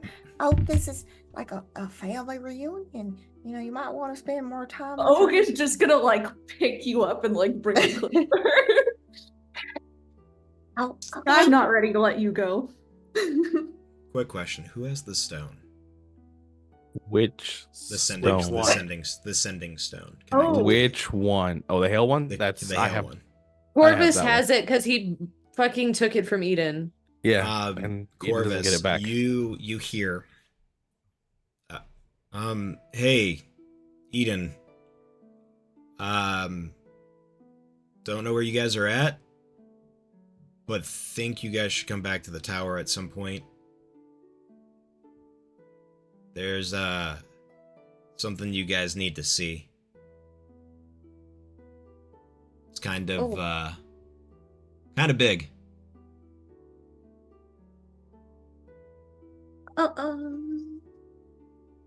I don't say anything. Cool. You know you can respond to that message. Yeah, but everyone else is it right? Is it a mental message or do I speak whisper and people? I thought it was like out loud. I Like think I I've thought said the that. sending stone was out loud too. sending goes to the person who's like holding the stone. It goes mentally to the person holding the stone, but you in order to send it, you have to talk into it. Yeah. Like while everyone's having a moment, Corvus is like real sly, like, could you be more vague? We'll check it out, I guess. At some point. Don't die. Or do. Good luck. Corvus. Eden, in your head, you hear, "Hey, Eden, I tried to contact you, but Corvus apparently has the stone. There's some shit going on, and I would love for you guys to stop by the collective tower.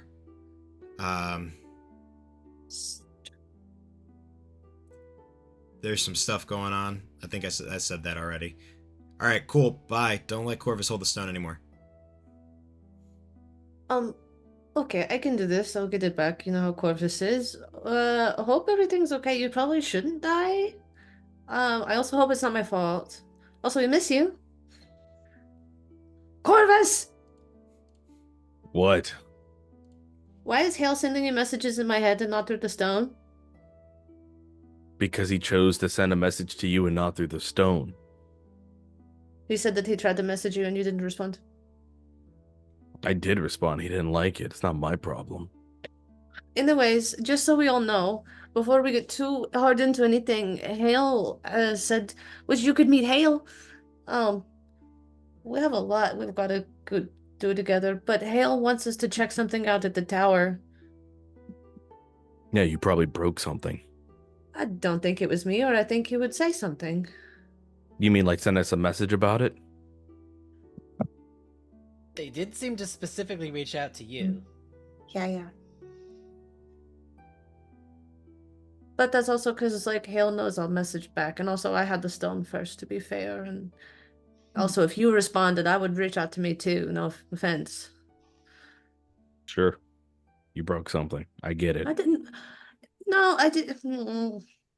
Anyways, You if are I the did one break who it... is- You are the one who's the most trustworthy to receive messages. That's why I gave you the other end of my sending stone. Also, all I'm saying is, if I did break something, maybe it's time to fix it.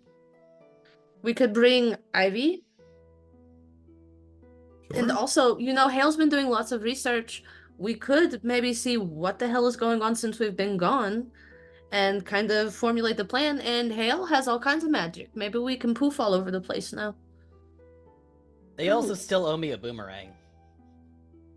But we could, like, maybe we just kind of creep up on Hale and maybe we use that, like, as kind of a home? Like, all together? Well, I think we have a lot of traveling to do, but it might be nice to have a shared home base. Yeah. Like where if for some reason we do go do different stuff, we all come back together. I like All that. I ask is that if we're going to do a shared space, that Oak and my sister either do one of two things, with me doing the opposite. They're either in the top floor or in the basement. Wait, what? Why? I'm sorry, What is the suggestion? It's because of the clothes. The clothes. Clothes? See, you remember too much, he says to Eden. No, it was just a very strange thing that you said people make a mess and throw clothes around. I figured that's kind of loud. It does get loud. You're right.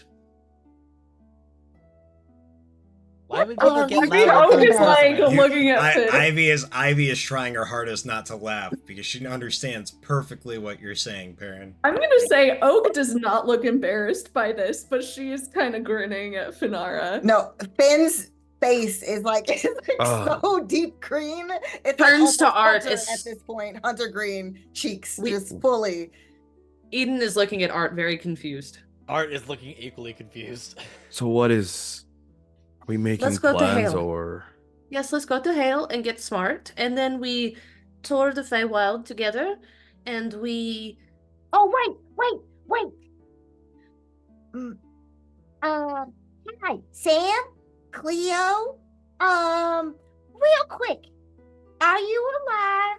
How's business going? Also, what's new? That's all she sends to the two kids with the line. Are you sending it? Are you sending it to Sam or Cleo? No, it's like basically like because of the fact that like she's just saying that to like whoever is like within range, like. But I think it doesn't matter. Like Sam, Cleo, like she's just Okay. saying it as a mutual thing. You hear back, "Hey, Miss Blue Lady. It's been a while. We made enough money. Opened up our third stall in White Harbor. Have your money set aside, we promise. Yes, we're all still alive, though we do owe some money to a thieves guild. We'll talk about that later. Cleo thought it was a good idea to gamble no. with some of our money, and Oh, he's no. a child. Well, we're both children. You know how that goes. Anyway, yeah. You see the second son? Well, so you all, we might have to also to make like a pit stop to White Harbor at some point, because Sam and Cleo might have got mixed up with the wrong people at some point, but they've made a lot of money or some money and they're alive.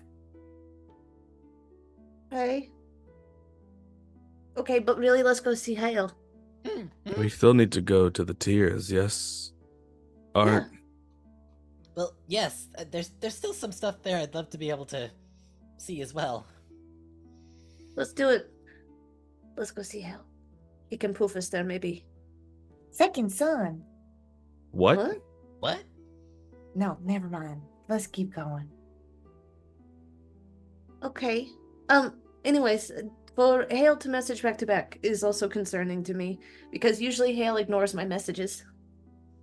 Right. Well, then I look at Tatiana. Is she still in the room? Has she just been hanging out this whole time? She is, but she hasn't, like, she's just been chilling. And when she sees, like, at this point, she's kind of pulled your father off to the side and has been quietly conversing with him. Okay. Since it looks like we are trying to leave imminently, I do want to pay my respects. Excuse me, Your Majesty. She bows and just wants to say, I just cannot thank you enough for looking after my sister. We look after our own here, even those that are misplaced. And I am deeply grateful for that. You do well to honor us by not only bringing her here, but bringing an end to Queen of Winter and restoring your father back to his former glory. Kneel, please. Of course. And Oak kneels. Where do you find your strength, child? Wow. That's a big question. But I suppose the answer is I find my strength in the love and trust of those around me. I've been fortunate in my life to first end up with Anarin and then Owlbear and then everyone here. And knowing that there is this network of people and as part of this bigger world, that there is so much love. I think that's where my strength comes from.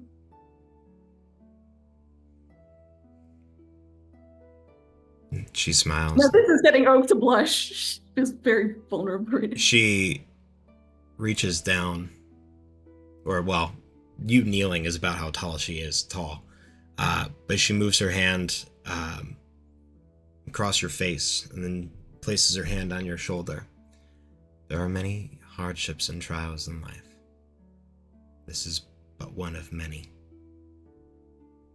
But and she moves her hand like down past your side to where your shield rests. You go with my blessing, and with all of the love and tenderness and strength that the Spring Court has to offer.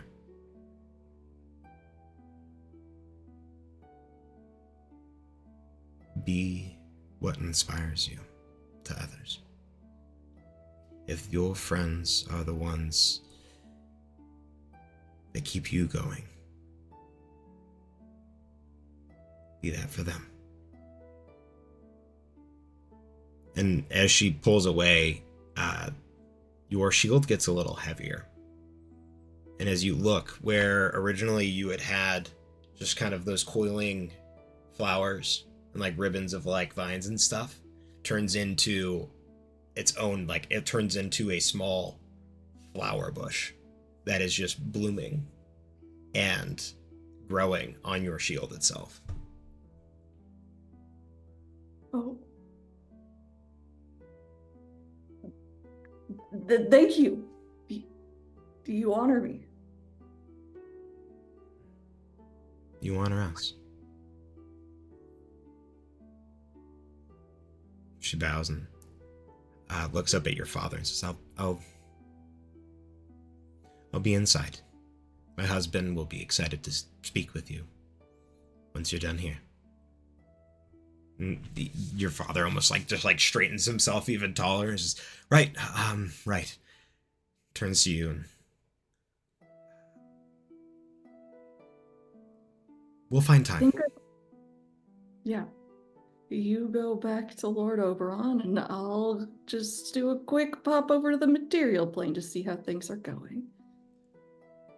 Yeah. And we'll talk. Here, 1 second. And he reaches into the folds of his robes and pulls out a scroll and hands it to you. If you ever need anything, write in it. I'll get it on. And he motions to the giant scroll that he has. I'll get it on here and I'll be able to respond. All right. That's good to know. Well, hopefully crossing in and out of the Fae won't mess with our timelines too much. Tatiana, who's like almost out the door, when you say that, goes, Sunsong, and sure, it doesn't happen. I was already planning on it. And he turns, yeah, I'm kind of, like I said, kind of a big deal. Can move the sun, which also means I can stop you guys from experiencing face sickness. It's pretty great. That's incredibly great. So when you're ready, just let me know, and I'll make sure that you guys pass without any problems. All right. Yeah.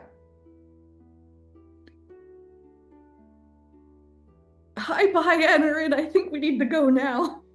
She gives you a big hug, gives Ivy a big hug, and be sure to visit, please. It was nice when you all stopped by the first time. I have a feeling I'll be back a lot more often now. Oh, and thank you for keeping an eye on these two. You're most welcome. You need to stop feeding your skunk butter. It's bad for his health. But he likes it though. She just looks at you. Art. This just looks like your problem now, I think. Yeah. We'll talk about proper diet and nutrition later, okay? Can we go? Holds Art's hand, grabs Perrin. Let's do things.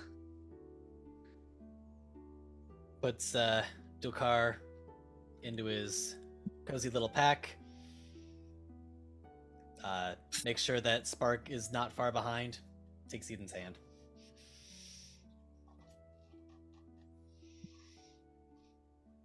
Finara, I think you have the spell scroll. Yeah. All right. Ready? You all Hey. join. Excuse me. Join hands. Finara, you start casting the spell. Eden, out of the corner of your eye, walking toward the greenhouse, you can see a familiar, elegant young lady dressed with motifs of swans. And then you vanish. And reappear where, Finara? Where were you wanting to go? Question. Where do we end up deciding? Hale's Tower was what we were Hale's originally Tower, doing. right? Okay. That's what we were going Okay. for. I You just have wanna, to use the like, power. Changed their Could've mind taken us partway anyway. through and said, Yeah, lime water no, is more yeah, important. no. I was like, no. I didn't say. I said at some I point. made make a an pit stop. investment. We need to check on my money. We're going there A pit first. stop. A pit stop later, but there was also discussion of a war, also too, the imminent war. that Joke's was on y'all. Okay. I have a portal between Limewater and Hale's Tower, so I just need to get to Oh, yeah, that's Gimbalore, right. so Yeah, so Um, okay, I just want to make sure it wasn't we were going to where the fighting was, or the tower. Okay, tower it is. Tower. right it near seems Swig. like Hale's was a little important. Yeah, you manifest where you remember there being a small space on the hillside in front of the tower. You all coming to. First of all, scaring a bunch of like teenage looking kids in a variety of robes, combinations of robes and armors as they're making their way like in and out of this now large and fully constructed tower that goes up at least 5 stories now. And it still has scaffolding and rigging as if it's building on and expanding. Whoa. You look behind you, and while many of the buildings are still in disrepair, there are several that have started to look almost functional, as if people are living or staying there or being used for a variety of purposes. And as the sun, the light of the 2 suns above you in the sky, beats down on you, that's where we're going to end our adventure. You all happy walking into Hale's Tower and finding home. A lot of survivors. Home now with 2 sons. Yeah, Fanar and Perrin probably should check back in at the I need to Oasis call at my some point. moms. We need to call our parents. Fanara, make a religion check real quick. Okay. One I'm final. not saying right now. I said it. No, just one final thing. Wait, my mom's. No. I Damn. said a religion check. So wait, is this like this is the end, right? Like the end of the adventure, not like the session. No, it's the end of the world. Is that what we're? What'd you get? 25. 25.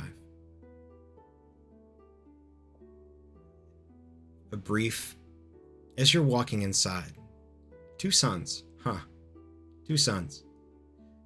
Then a small sinking feeling in your stomach as in one of your many books at home that you had in your library remembers a name. Tal Mawat. The son of death. And that's where our adventure ends.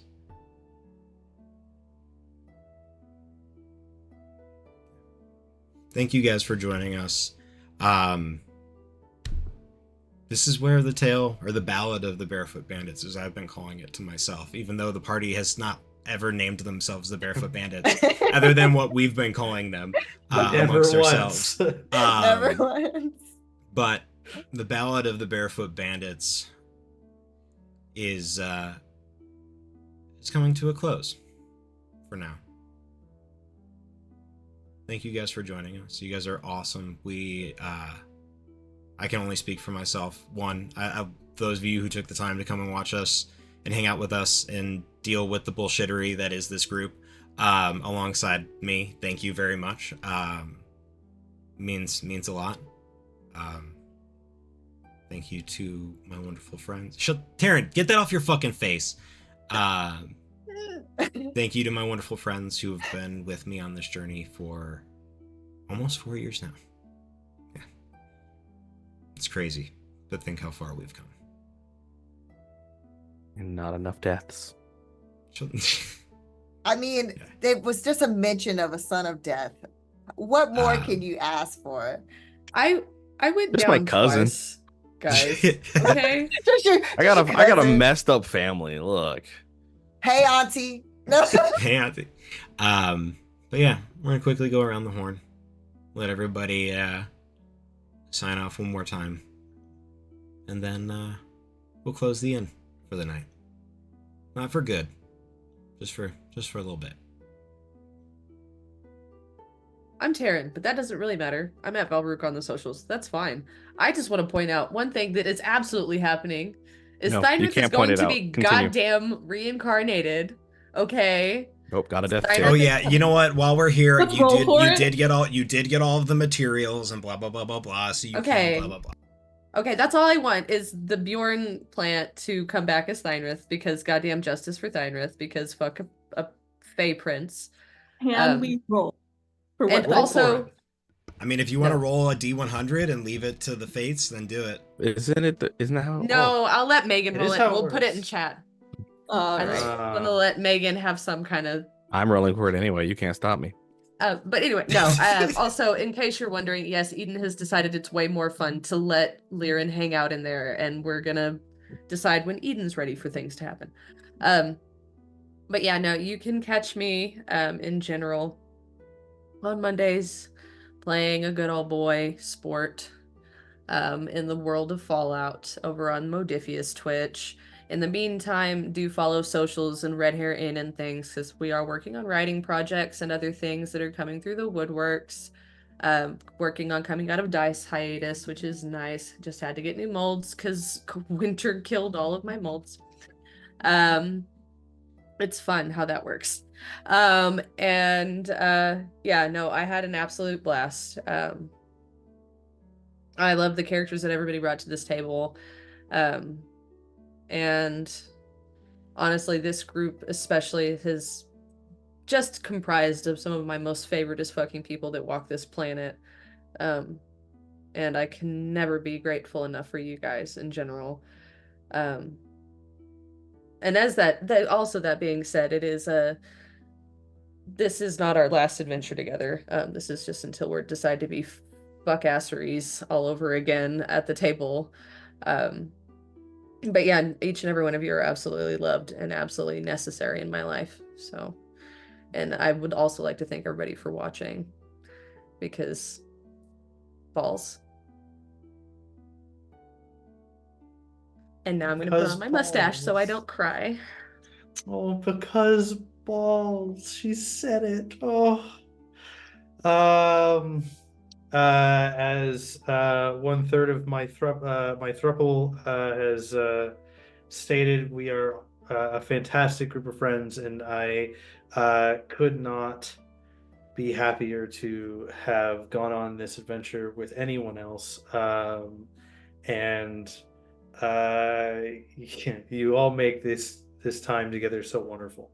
So I have appreciated taking this adventure to where it has been, and I look forward to the momentary returns we make in future. Um, Dead or alive, it was a fun time. So thank you for having me. It's not a phase. That's what we're gonna say.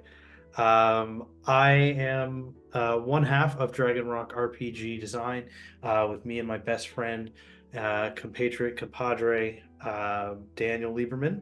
We can be found over on Facebook and Twitter at Dragon Rock RPG, and on Instagram at Dragon Rock RPG Design. We put out stuff very irregularly, so you do kind of have to follow us to know when those things are released. It's Monks coming soon. They're happening. Daniel and I have been very busy with our own lives recently, so it's been an interesting thing. You can also, now that I've changed my Instagram handle, you can find my map making stuff over at Renegade Maps. And I'm the official map maker for the Critical Dice Endless Bag of Dice subscription service. So you can go to criticaldice.com and search the Endless Bag of Dice. And for, if I'm not mistaken, it was $10 Canadian, so it's got to be much less in American. Per month, you can get a set of dice sent to you along with my maps that I make every month. This May was Mine Shaft, so there were 4 lovely maps coming then. Next month is going to be, I think it's like Secret Laboratory, if I remember that one. And then the one I'm working on currently is Wasteland. So sign up and find out what those maps are going to look like.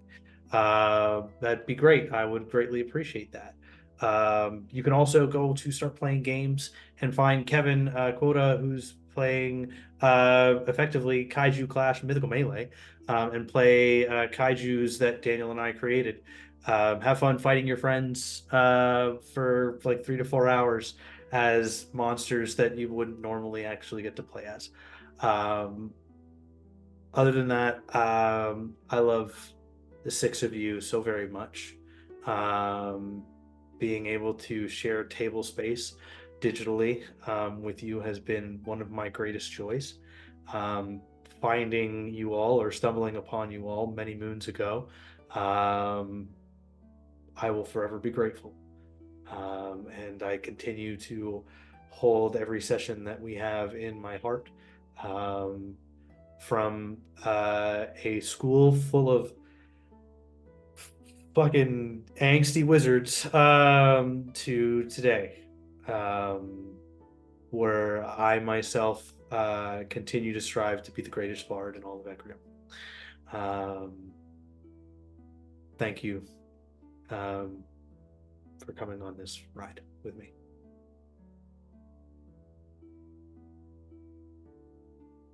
I guess that's my cue.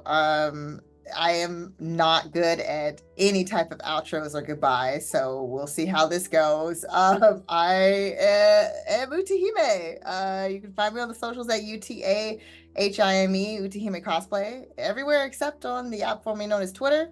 You can find me at Brianna DeCosta there.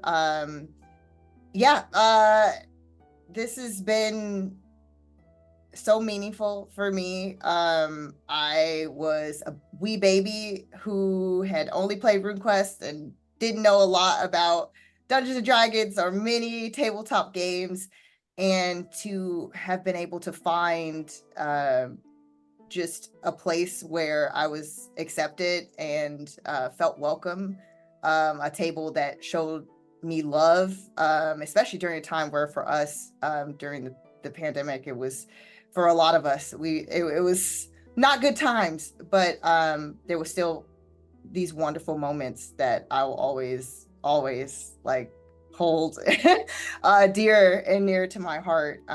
But each and every one of you have been an inspiration to me, and your characters and everything that you've been able to do, all the moments we've had in this game, all the laughter, tears, everything. And I wouldn't trade it for anything. So this is, for me, literally, I can say it was like my home game, my like one of my first home games. Along with our Fallout campaign that me and Taryn and Jay were in. This is now officially the longest campaign I've ever been in, and you guys have week after week, those who have joined us in chat, you've got to see that, and these characters, and my little Fanara, who grew up and had a crush and fell in love and dealt with her brother's death, and then him being alive and being emo. So yes, I'm sorry I rabble. I already said that I'm not good at goodbyes. I'm probably gonna cry in a corner somewhere once this is done. But just know that I love you all and everybody in chat. And again, this is not goodbye, just next time.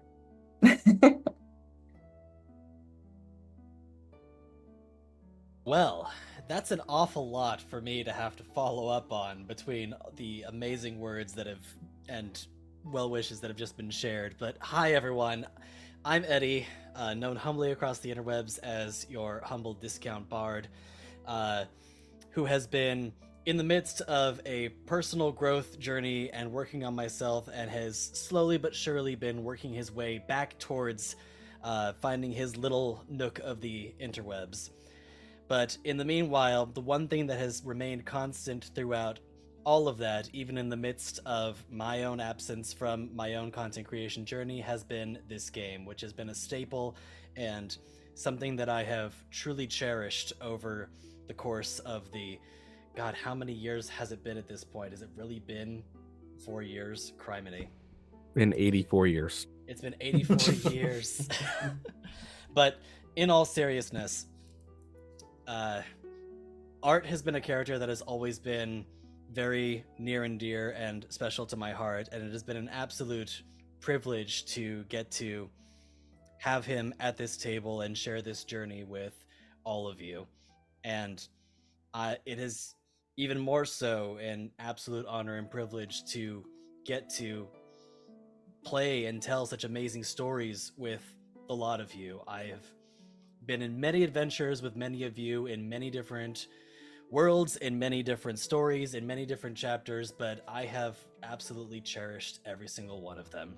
And as many have said before, this is merely the end of one chapter, but leaving an opening for another one. And I very much look forward to the next chapter that I can share with all of you. But in the meanwhile, to everyone watching at home, thank you so much for sharing this journey with us. It's really meant a lot to have you all here and sharing these stories and these laughs and these tears with us. And to everyone here at this table, I couldn't ask for a more incredible party to adventure with. And Logan, the linchpin in tying this all together, thank you so much for creating a wonderful world and for taking us on this journey. And while my little butterball may be awkward and not entirely understand the concept of love, I can say 100% for sure that there is a lot of love at this table. And I love each and every one of you, and I appreciate you so much. And I look forward to our next adventure. Yeah, I mean, like you said, Eddie, each time I feel like the pressure mounts higher, but Hi everybody, I'm Lizzie Donahue. You can find me here. I have social media, I don't really use it. So I have the Lizzie LD on Twitter and Instagram and PieHeart here and in chat. And we're all being emotional and sappy because we have known each other through so much. But you know what? I'm going to see some of you tomorrow. And I'm going to see some of you on Monday. And this is so far from the opposite of goodbye because we are best buds for life now. I don't think this is going away. Right? You know, and I seriously adore every single one of you. I feel like I've connected with all of you. Like Jay, I feel like you've grown so much since I've known you for like 7 years now. Because Yeah, a whole in half an inch. our early life, real life improv days and writing scripts to try and make them less racist. And, I mean, Eddie, just all of the characters that we've gone through, Taryn, I mean, maybe we'll finally get to resolve some things in the next campaign we're in together from a star-crossed love story. Utahime, I mean, you're just such a wonderful ball of joy, and your characters are so pure and sincere, and you're just genuine, and I like can't even put in the words just like how much light you bring to everyone. And Renee, there are many things I could say to you, but we'll on the DMs. And Logan, I mean, from the first Dwarf Dad interaction we had to bringing you in now, it's just been really special. And I've loved the times we've stayed late and chatted, and I'm just taking up way too much time. But the point is, I love you all. I'm going to see most of you very soon, and I look forward to the next time. All right, Jay, it's your turn. Hey. Bye.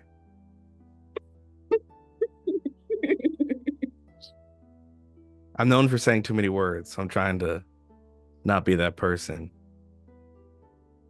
So, I will keep it simple. We live in a world full of so many things that will try to bring us down. And it's the people we surround ourselves that give us the ability to smile, to laugh, to cry with comfort, to be vulnerable without fear, and to cheer at every moment. We have journeyed as characters in a world so beautiful, but only made so because we told the story together. With so many ways to have journeyed together, I have turned strangers into friends and friends into family. From viewers to players to the innkeeper. And I've had a chance to explore a lot in this time with a lot of people, to explore myself and to find what it means to really be part of a table of just friends. I can say without a doubt, this has been my most comfortable table because I could express being my lowest and my highest. And it always was accepted and reciprocated.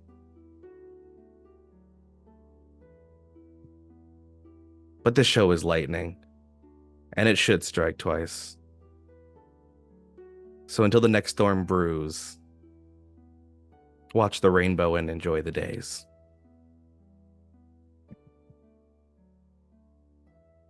I thought you were gonna keep shit simple, Jay. What the fuck happened? You wordsmith, you. God damn. Simply heartwarming. If it You're not wasn't so supposed- beautiful, I would flick you off right now. Yeah.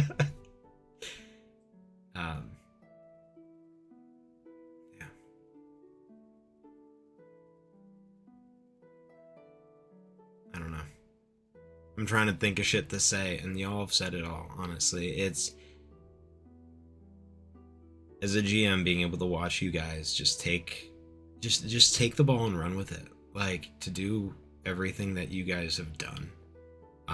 Sometimes without me even having to say a word in some sessions.